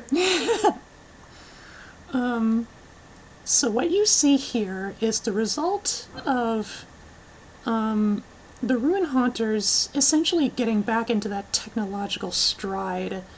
And you know, like, based on the last stream, when we were reading the last section of the story, you know, I clearly indicated, like, while all the other post-human species were busy trying to crawl their way back into sapient life, like, the Ruin Haunters were already, like, they got a shortcut, essentially. Like, they were developing the technology while all their other interstellar cousins were busy just trying to maintain, like, conscious thought. And so the result of a lot of technological advances is this, which are known as the gravitals. Okay. And so there's a lot to say about the gravitals. So the thing is, on the world of the Ruin Haunters, it turns out after like the periods of like between 40 and 80 million years, the sun that their planet revolved around started to rapidly expand. And naturally, that was a problem for the Ruin Haunters. Generally. Like, there was virtually no way that they could organically adapt to like the oncoming like the oncoming solar damage that their sun was set to inflict upon their world. And so instead, what they had to do is they had to essentially cybernetically engineer their way into essentially becoming living machines. And so the gravitals were the end result of that incorporation. They're basically just big big machine entities with human brains inside their cores. And of course, like, technologically, the gravitals were extremely advanced. So advanced, in fact, that they managed to figure out how to harness the powers of gravity, hence the name gravital. Like, and so, things like a lot of their biological limitations and such were completely done away with over time. And you remember how I mentioned that, like, the Ruin Haunters sort of culturally developed, like, this superiority delusion over their heritage to the Star People? Mm-hmm. In the Gravitals, it kind of got even worse. So it was compounded by the fact that after becoming living machines, they essentially gradually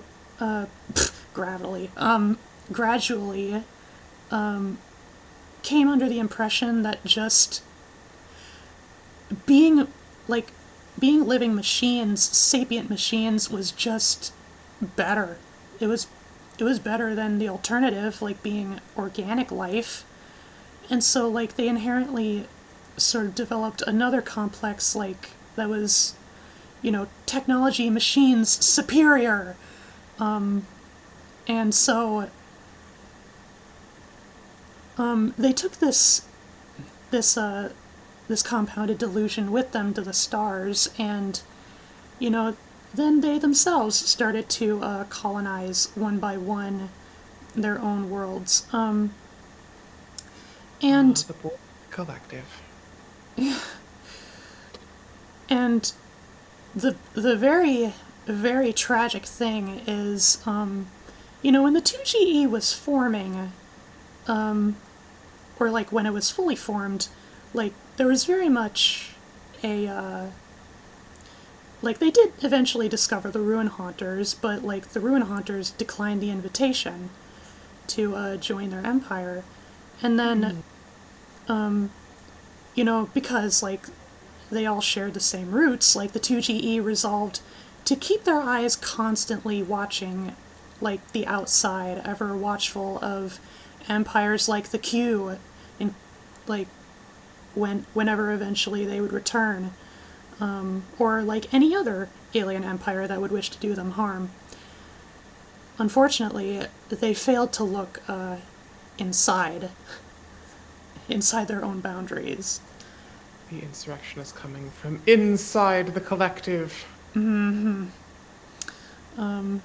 so essentially, the Gravitals, coming under the impression that just, like, they were so superior, they essentially went on this very big interstellar crusade that systematically went to annihilate every race of the 2GE, just systematically. And, like, it was explicitly mentioned that it wasn't done out of hatred, necessarily, but it was done just because, like, they were so apathetic to organic life by that point. Like, they just couldn't see their genocides as all that big a deal. Like, one instance could easily, or like a single member of a gravital worker could easily, like, with the press of a button, like, annihilate entire cities worth of like a colonized planet, and then the next minute just have a lovely little chat with their gravital family on the dinner table.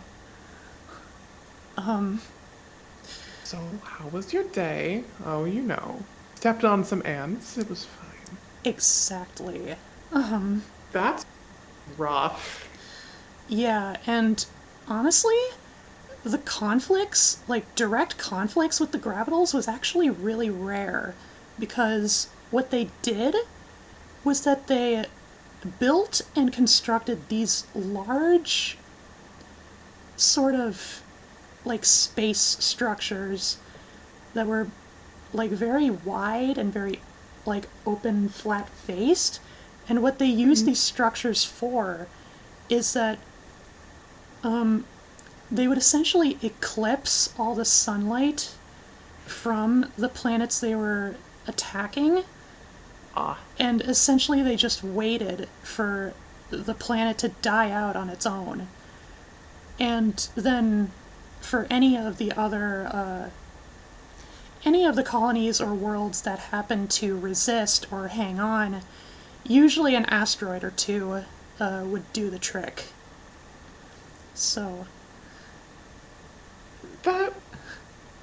That's a lot. Like, I get it. This feels very much like the kid with the anthill and a magnifying glass levels of apathy, perhaps, but it's pretty brutal. yeah.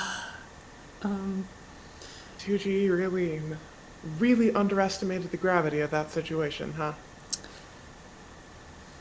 You got me for that brick joke. Thank you. Thank you. I live to entertain. Yeah, so something else to, really mention about the Gravels is that, in spite of all their delusions and their complete cold apathy to all the things they were doing, like humanity, they're machines, but they're still humans. They still have human desires, human thoughts, human dreams. Like, the book makes it so explicit, like, it showcases all the positive as well as the negative aspects of what it means to be human. Mm-hmm. So, like, the Gravitals, they, they are slash were us. And, like, it should be mentioned, as I keep repeating myself across many of these entries, Gravital society was not homogenous. There were distinctly Gravitals that had like activist movements to like try and convey like, organic life has rights too. And, it's just like it seems like their activism wasn't terribly successful. Mainly just because like I suppose the Gravitals that were apathetic were all the ones that were already in power, so yeah. Yeah, that is an effective allegory. Uh-huh. Unfortunate, but effective.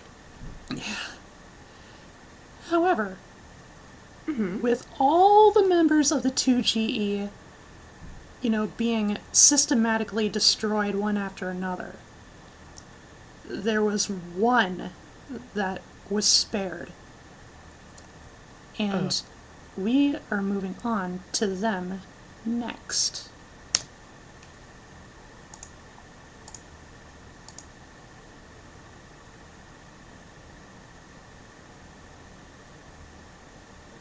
Oh, hello, Zark Muckerberg. I didn't notice you there. I was too busy paying attention to the slideshow. There is a lot to pay attention to in this slideshow. Uh-huh. I don't. Again, I recognize a lot of the traits here. Mm-hmm. I do not, however, remember the. Nope. No, I remember. This species, if I'm guessing correctly, they were the ones who were basically decoration. No. Dang it. No, the Tempters went extinct. Right. Well, shoot. I will say, though, this is effectively like, with the introduction of the Gravitals, we moved on to the third and final section of All Tomorrows, so... Okay.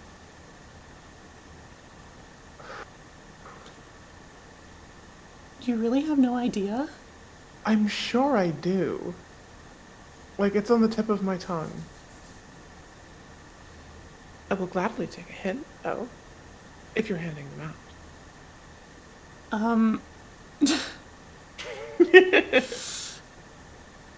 out.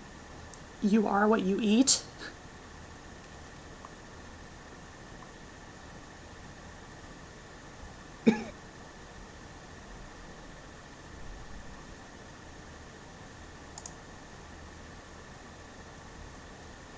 I feel like the Jeopardy theme song should be going in the background.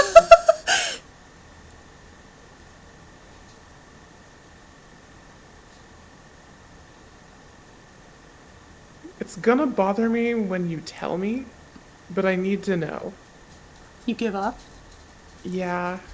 It's the Bug Facers! Wait. Oh! Duh. Right. We're on the third part now. Yeah. More time is advanced. I... Baby. Listen. You know I am physically incapable of sleeping. Yeah, I see it now. Yeah. God, so silly. So, what you see here is actually not technically a species per se, but they are nevertheless descendants of the bug facers. And so here in the center we have like a template of a male bug facer, just standard. And here too we have two examples of what are known as the subjects. So the Gravitals, it turned out, decided to spare the lives of the bug facers for what reason nobody knows. But you know, it still wasn't great because it turns out the Gravitals decided to take some clues from the Q and get into genetic engineering. And let's just say a lot of the subjects, you only see two examples in this page. Like, there's countless varieties, really, but essentially what the Gravitals did to the bug facers makes all the Q's creations look like child's play. Hi now! Hi! Hello. We are going into All Tomorrows. We're getting closer to the end. And, yeah, I don't have any bots set up. But, yeah, thank you for the lurk. So the subjects. So you remember how the Q would genetically modify the star people to serve various ends, whether selfish or just to, like, fulfill this idealized version they had in their heads?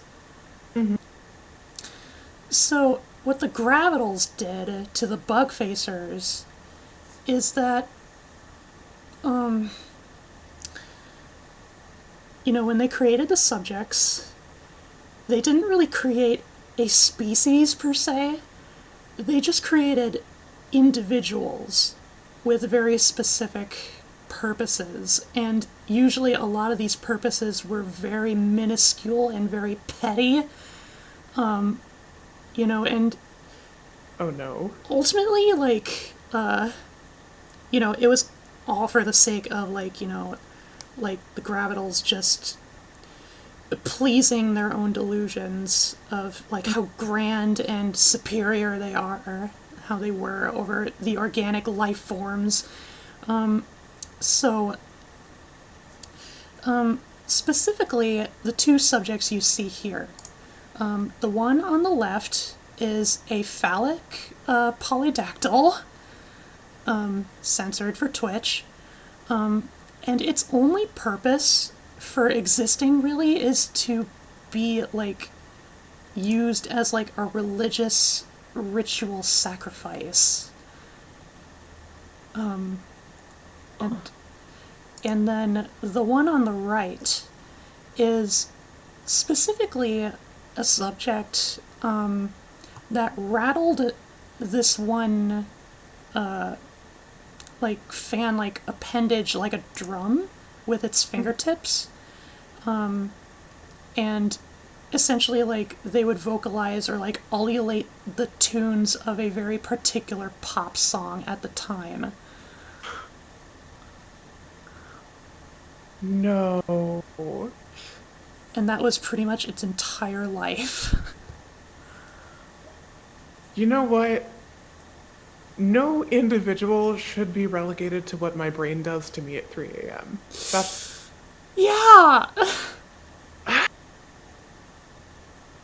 And of course, there were many subjects engineered for all sorts of very lowly, just self-aggrandizing purposes, all just for the Gravital's sake. This? I have so many things to say, but I don't know how to articulate any of them. Yeah, by comparison... Why? Yeah, by comparison, what the Q did was horrible, but to some extent they at least had some respect for the life forms that they manipulated. But this is literally just for shits and giggles. Literally. I just feel bad for them. Indeed. But there is a silver lining. You see, I know over time, the Gravitals, they also did further, incorporate themselves into, their machinery. And so, they essentially just became machines entirely. And so, they developed, an entirely mechanical empire, machine empire. But yet, nevertheless, the machines, once again, similar to their, Gravital predecessors, they were not a homogeneous society. There were machines that actively were compassionate towards the subjects, and there were a number of them that would genetically engineer some subjects to distinctly, be able to, live normal lives and to, have sapient thought and just to not live such tortured existences as their brethren. And they actively tried to fight for the rights of all of their organic kin, and some of them would even go so far as to fall in love with each other. I know there's one picture in the book of just a female subject, just embracing a machine, and they're just holding each other in an embrace, and it's very touching but also very sad. However, a lot of these pro-organic life movements, they started inevitably to gain more popularity and more traction in the machine society, until those in power, they would try to resist at whatever opportunities they could, but, they slowly started to realize, they were fighting a losing battle. or at the very least, they were set to be trapped in a stalemate of just these two factions of machine society constantly bickering at each other and like no progress ever being made. So, what the machines in power were were trying to do was essentially they tried to find a last minute effort to sort of ditch their own personal quarrels and try to unite the machines against sort of like a common enemy. Do you have any guesses as to what kind of enemy they decided to challenge? I mean, all things considered, I feel like the only direction up from where the Gravitals and subsequently the machines have put themselves is the Q, right? Not quite. Okay. The Q are still very far away from these stretches of the galaxy. Okay.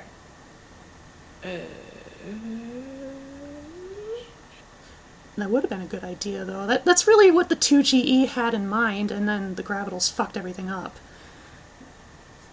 But then everything changed when Gravitals attacked. Precisely. Okay, if it's not the Q. And pretty much everyone else is dead. Or subjugated. Or subjugated. Which in some instances is a fate considerably worse than death. See the subjects. Some of them are engineered specifically to die. That... I feel like I didn't need to know that. Well, yeah, I mean, I pointed out the one on the left there. Yeah. I'm mad at the Gravitals for that. Yeah. My only guess is the Asteromorphs. Indeed. Still got it. Indeed, the Gravitals pointed up at the sky and was like, "Hey, look at those dudes. Don't you just kind of want to hate them? Like, look at them floating up there, superior, just watching everything from their own lens. Like, they think they're above it all. Like, let's show them a piece of our minds." And so they promptly went to war with the Asteromorphs, and let me tell you, it was gruesome. I can only imagine, given everything up to this point. Yeah, like, this war lasted for a very, very, very long time. And, like, I forget exactly, like, what metric the book describes the conflict, but, like, it was well over, like, millions of years long. Like, they just continuously fought each other. And a lot of times, like, there were a lot of times where, like, it seems like they were kind of technologically at a parallel playing field, or like they were kind of an even match for each other. But ultimately, war, like a lot of things, like war has to have an end point at some point. Like, it's gotta stop somewhere, right? And At least until no one is left to fight it. true. Thankfully, at least, like, the machines and the Asteromorphs had at least some sense to, like, know when to rein it in, to not completely annihilate each other. Nevertheless, the war eventually, and I do mean eventually, saw a victor. And the victor was... Hey!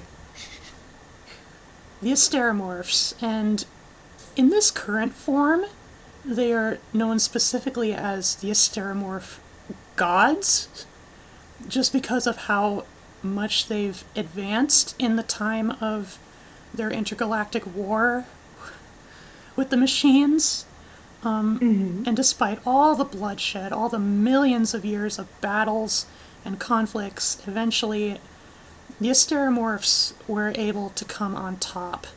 And of course, evolution's still playing a part over those millions of years. Like, their brains kind of split in a sense. Like, both halves of their brains kind of split, and they resulted in like these wing-like formations you see on their heads.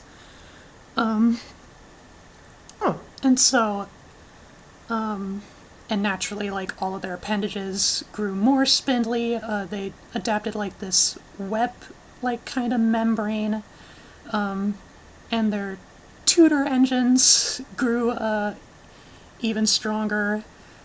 And naturally, like, their technology was to such a degree, like, they effectively could be just considered the demigods of the galaxy. they achieved apotheosis. Precisely.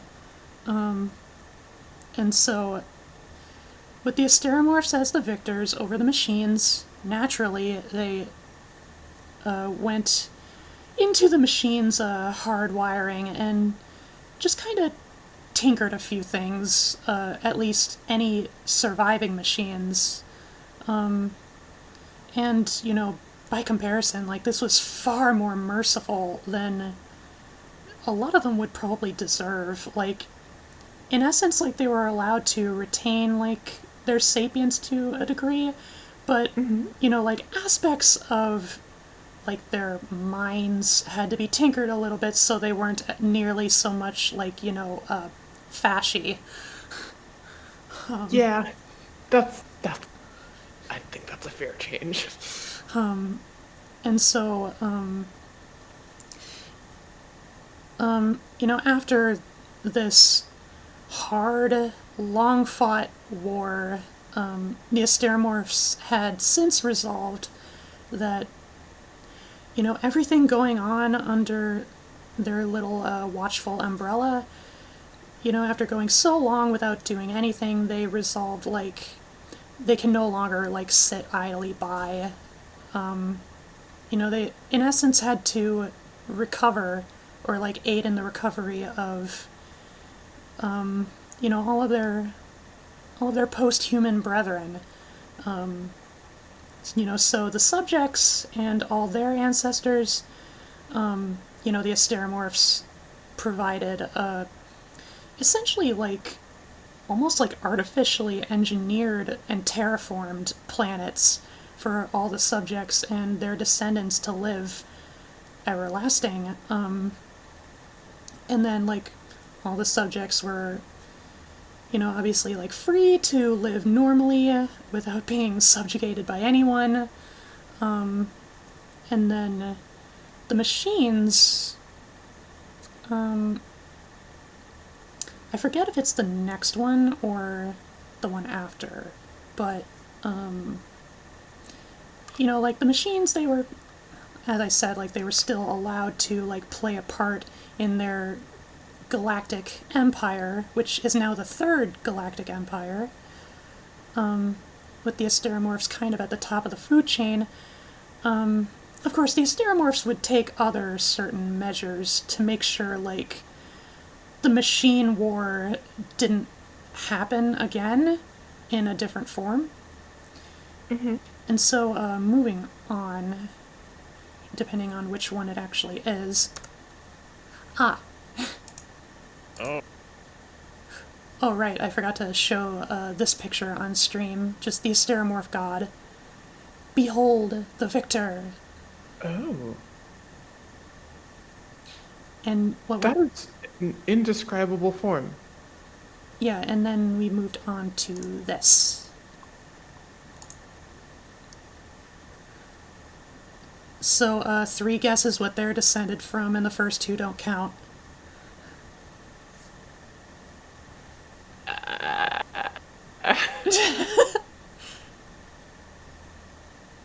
Wait, it's not the Q, is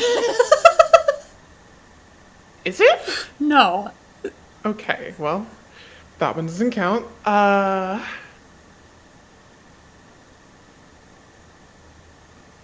Who's left?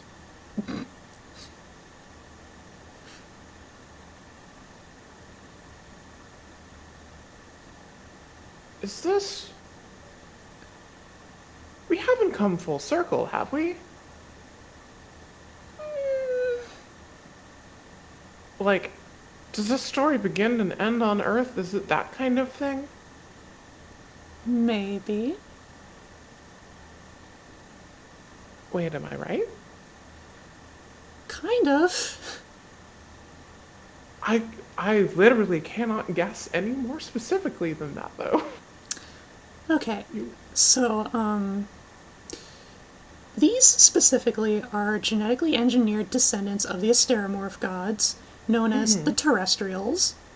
Okay. And essentially their role is that, they were genetically engineered to be able to withstand the gravitational influence of the planets they embarked on. And usually they would stay on, like, the same planets all their lives. And their main role was essentially to act as, like, guides or almost like rulers over like the descendant subject populations on all their respective worlds. And this was done essentially as a measure by the Asteromorphs to make sure that nobody gets the wrong ideas again. And, like, brings about intergalactic genocide all over again. However, unlike the 2GE, the Asteromorphs do a lot of, like, or, like, they do bother to do, like, a lot of introspective work to make sure, like, the terrestrials themselves don't go corrupt, which sometimes did happen, but, the Asteromorph gods up above, were able to take care of that. Like, there was just constantly, like, self-checking and making sure, like, everybody's on the same page. And so, yeah. So, with all the subjects and terrestrials scattered across all their worlds and rebuilding their societies, there was once again, like, a long period of just coming back up to from where the 2GE left off. And eventually, and I do mean eventually, like, up to probably 1 billion years at this point, like, eventually, yeah, like, a terrestrial in particular, like, the planet wasn't recolonized per se, but yeah, like, one intergalactic time unit later, a terrestrial was sent to none other than the Sol system, and indeed had touched down with what remained of Earth, which, like, there was no longer any intelligent life on Earth by this point. It was all just, like, pure plant and animal life. And honestly, the rediscovery of Earth was pretty unsubstantial.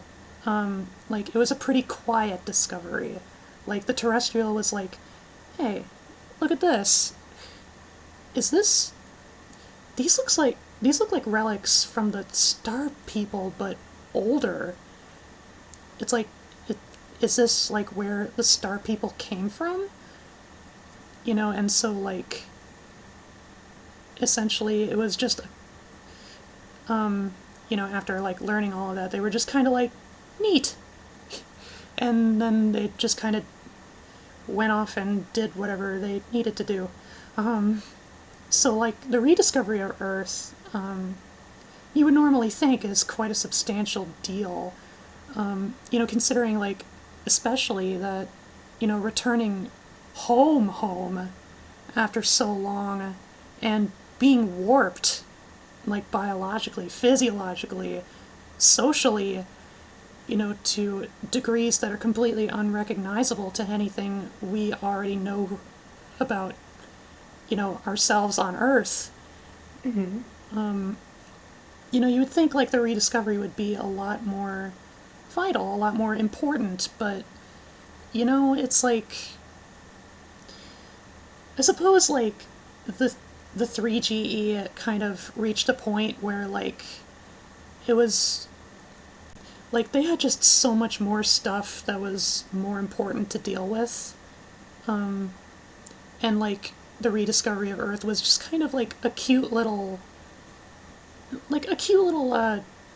piece of trivia, like just given how far everyone has come.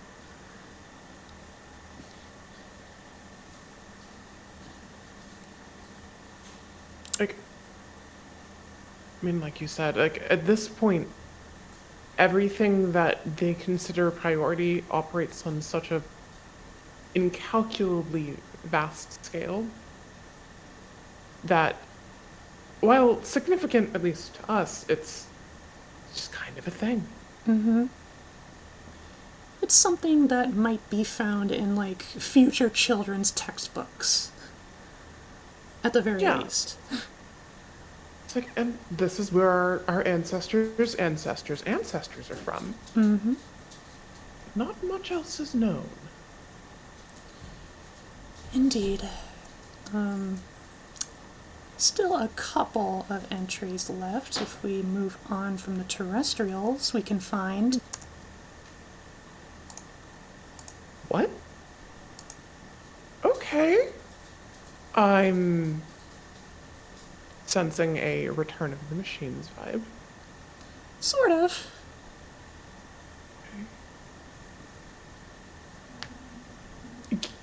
Give me the lowdown. What am I looking at? So specifically, these are the new machines. Real creative, I know.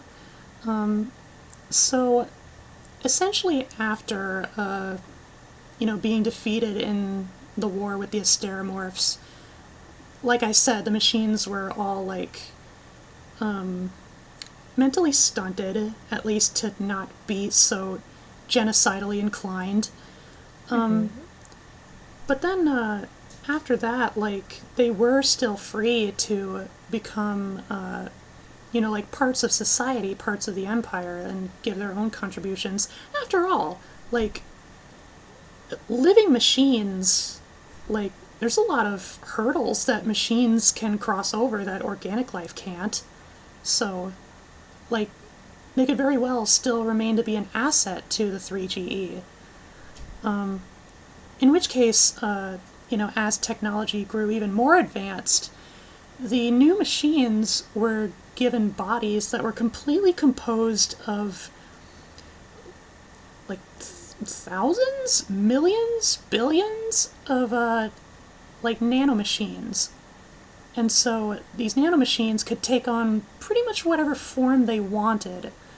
In which case here you can see a new machine which explicitly identifies as female. You can see the head, you can see like spires that may be used like either for show or for communication. These wispy arms are definitely used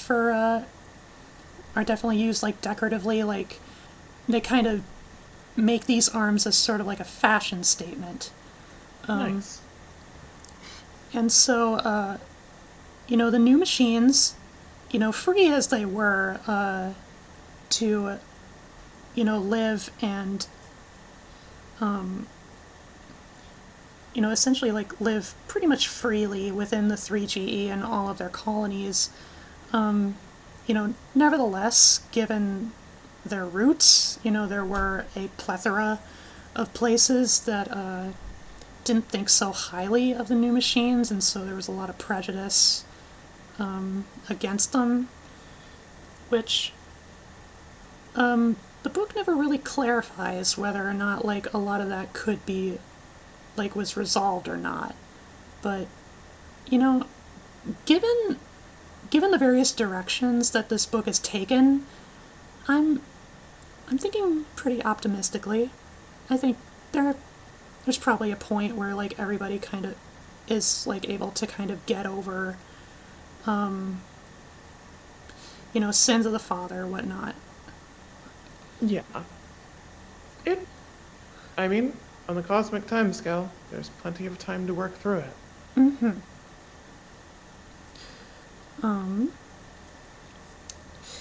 So those are the new machines, and last but not least, not technically not in the book, but the last I am going to show you here.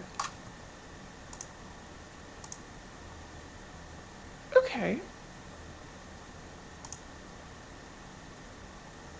So, the body structure reminds me of the Snursons that we covered up.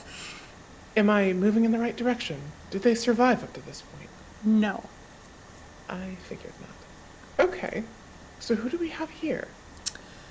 So, it was kind of a trick question because similar to the Q, these are an entirely different alien species.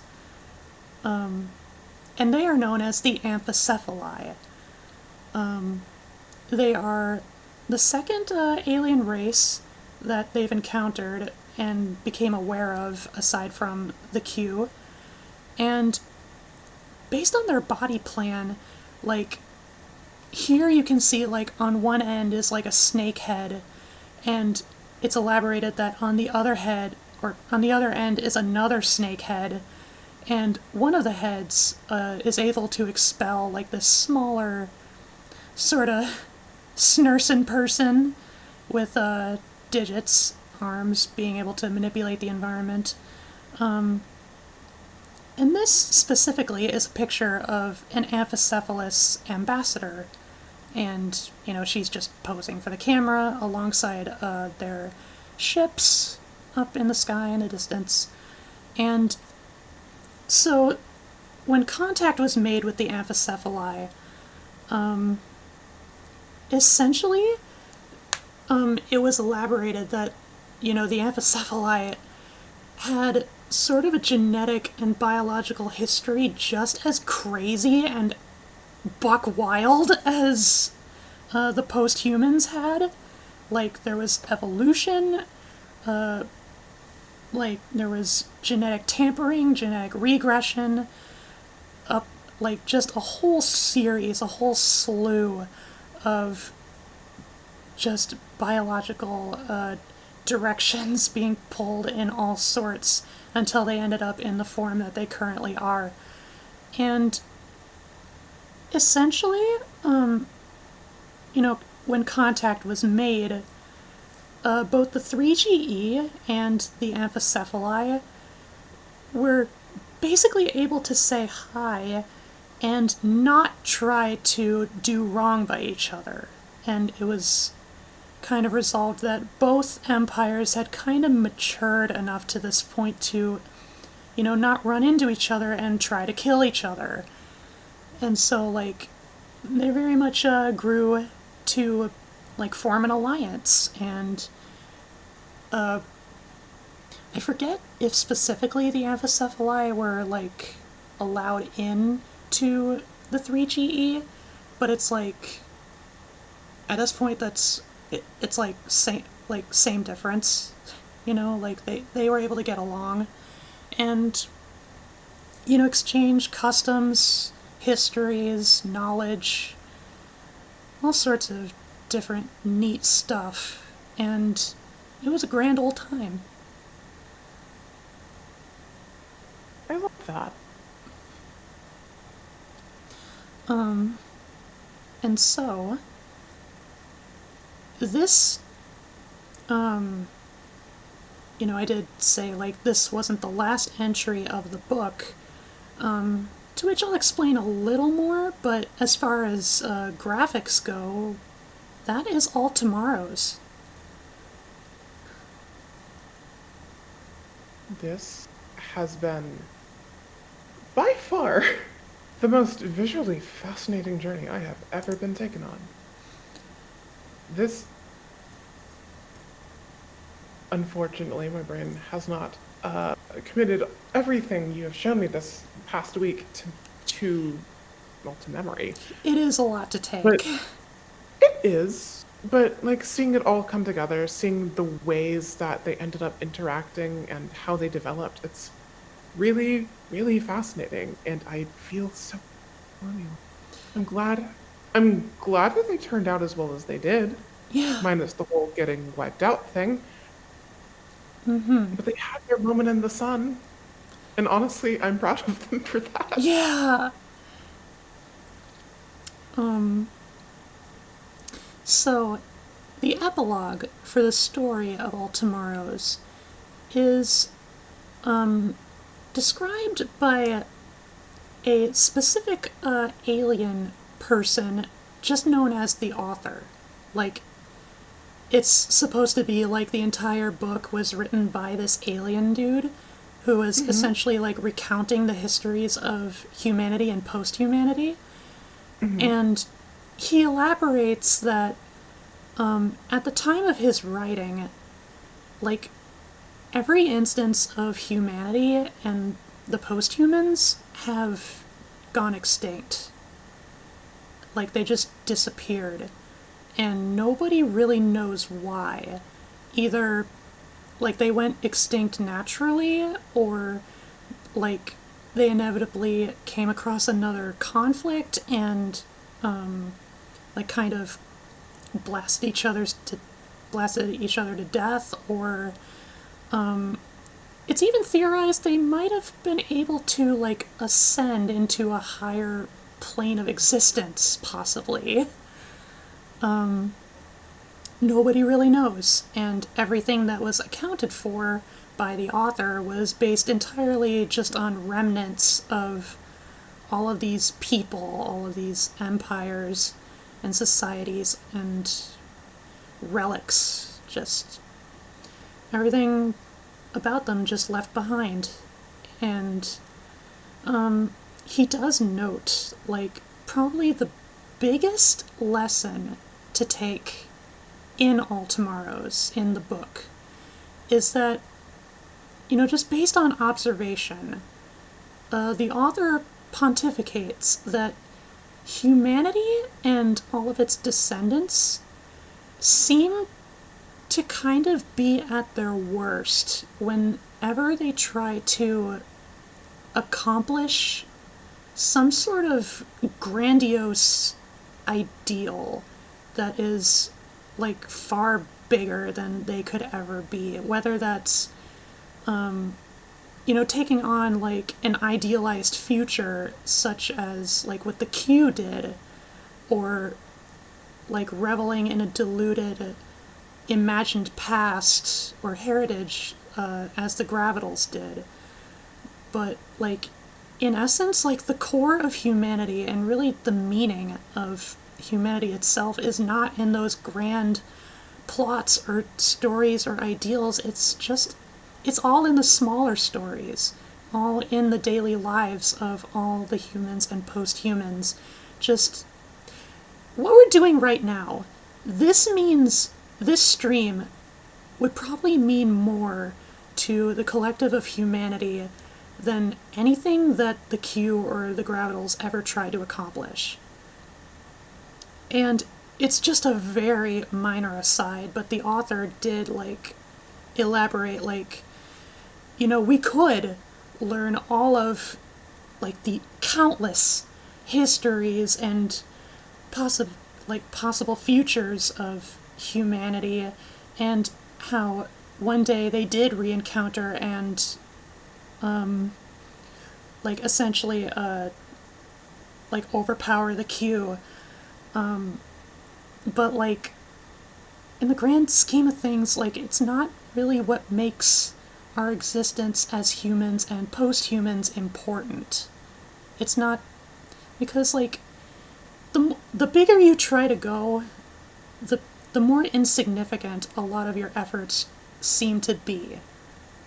And so like the author clarifies, like, distinctly, it's not the future that should shape the present. Rather, it should be the other way around. it's our present that shapes the future. And so he sends us off just saying, savor today with every ounce of your humanity that you can, and seize all tomorrows. That is perfect. And that is the end of the book.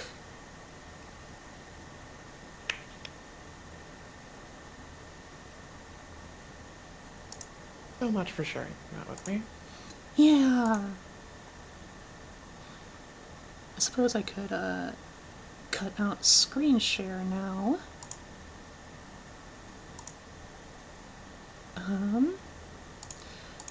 All right.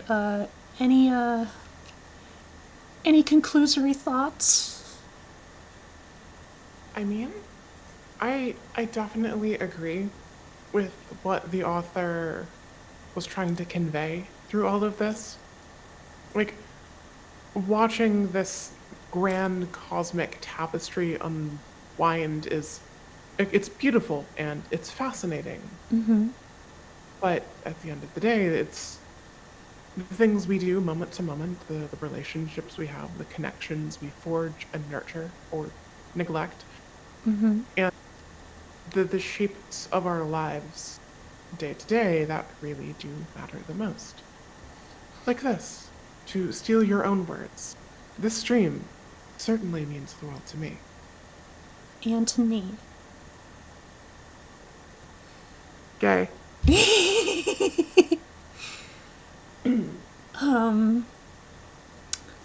Let's see. How to close off this stream? I have no idea. I guess maybe if you could elaborate like what your all-time favorite parts were, or what your least favorite parts were. If you have any, Gosh. if you have any possible theories about anything. Okay. My my favorite parts were, I guess, just getting to see like all these different post-human species flourish in their own unique ways. Mm-hmm. Like seeing all the things that really mattered to them and the ways that manifested. Mm-hmm. Like with the it's Terra Sapiens, right? Yeah. Okay.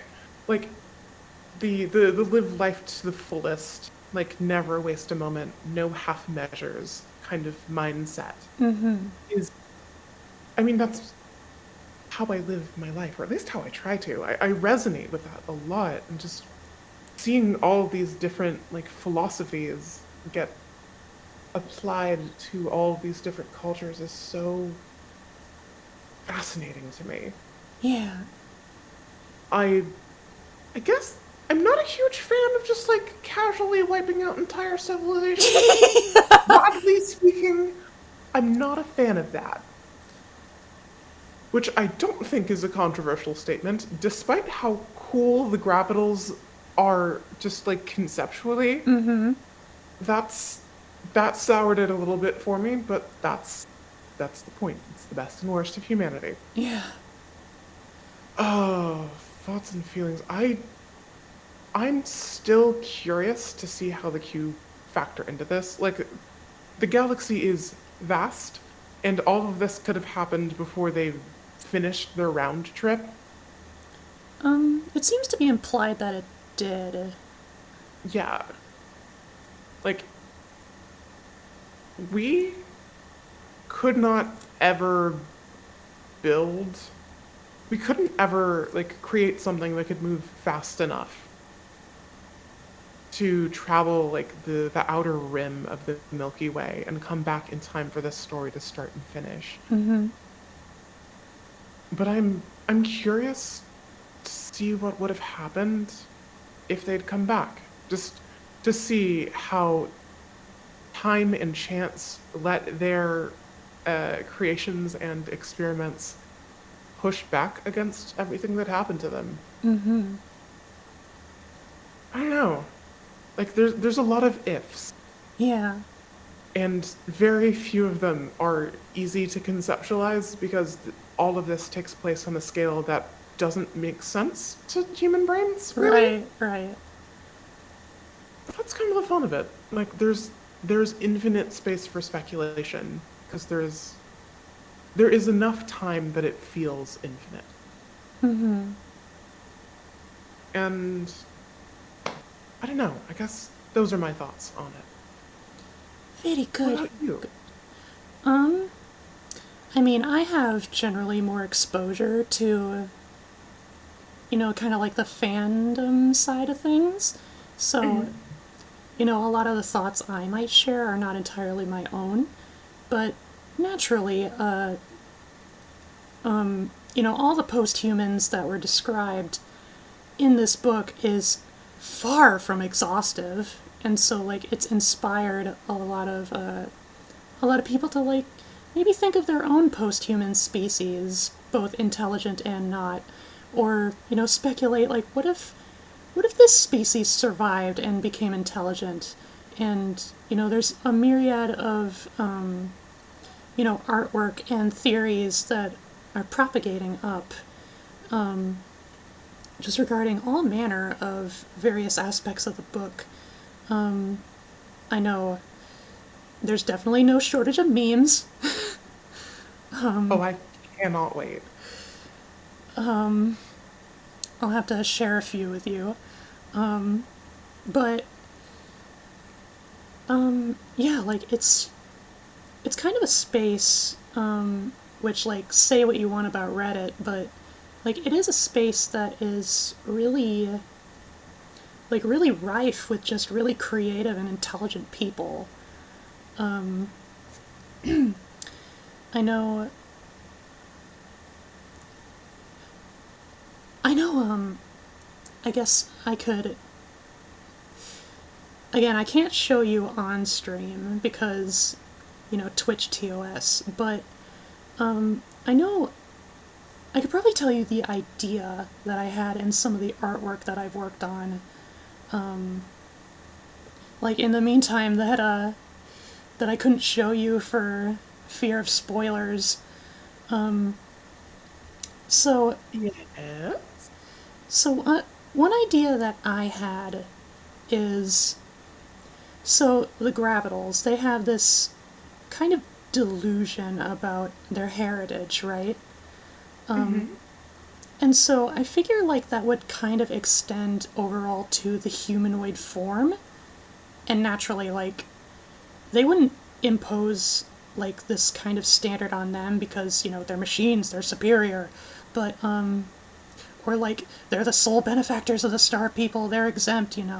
But I was curious, like, as the Gravitals tried to channel like genetic engineering, like, what if there were times where the Gravitals took members of the 2GE and essentially tried to, like, rehumanize them, like reform them back to their humanoid shapes?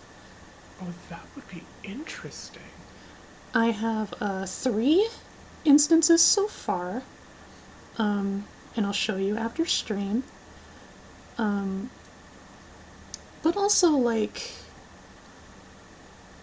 I know there's not only like memes and artwork, there's also like fan videos, fan creations that are dedicated to all tomorrows in all manner of different ways.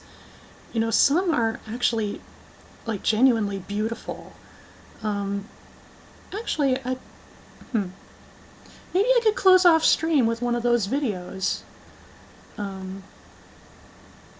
And then, like, I could show you the link, or like give you the link to the video so you could watch. Actually, I'll post it in chat so everyone can watch. So I'm gonna remove this slideshow and open up U of Tube. I watched it fairly recently, so I should just be able to consult my history. Dum-de-dum-de-dum-de-dum. Where is it? There it is. Okay. Pause. Share link in chat. I'll try to stretch out the video's resolution so that it can fit on stream. Just activate Firefox. This video is known as the Mantelope's Anthem. It's a 3D animation made by Wozniakowski? I'm not sure how you pronounce that, but yeah, this video is very good. It's over 300,000 views. It was posted August 8th, so very recent. Yeah, let's just... I'm probably gonna turn down desktop audio just a bit so it's not terribly loud. Yeah, and then I will be muting myself so y'all can enjoy it just at my behest, on my shoulder. You watch all my lily pals on my shoulder, just watching the video. So, if you have the video up, babe, if you have it paused. Yes. Alright, then just 3, 2, 1, go? 3, 2, 1, go. Okay. 3, 2, 1.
So how's that for a reason?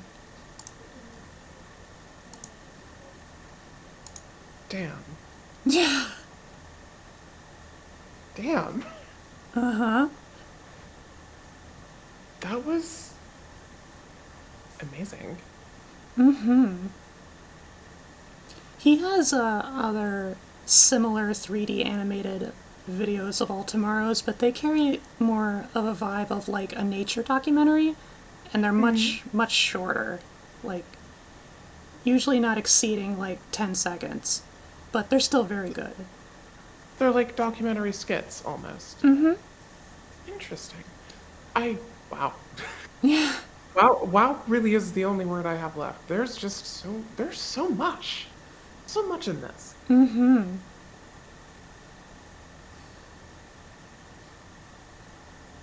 And that is my latest fixation for y'all. Thank you for taking me on this journey with you. I have never experienced anything quite like that before, but I'm Yeah, really glad we have gotten to, and I hope that all of your other wonderful Lily pals have enjoyed the journey as well. me too.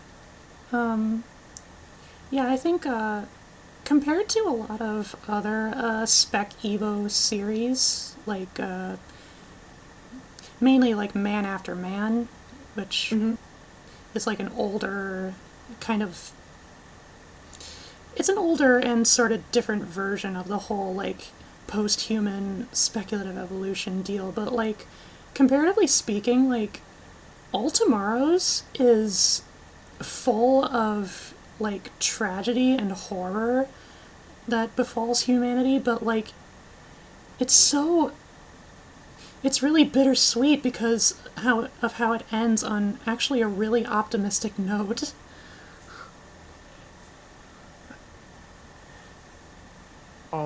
All of that pain and toil, it sometimes it builds to something. And even if we don't always get to see the shape of it, we still play a part in it. Yeah, yeah.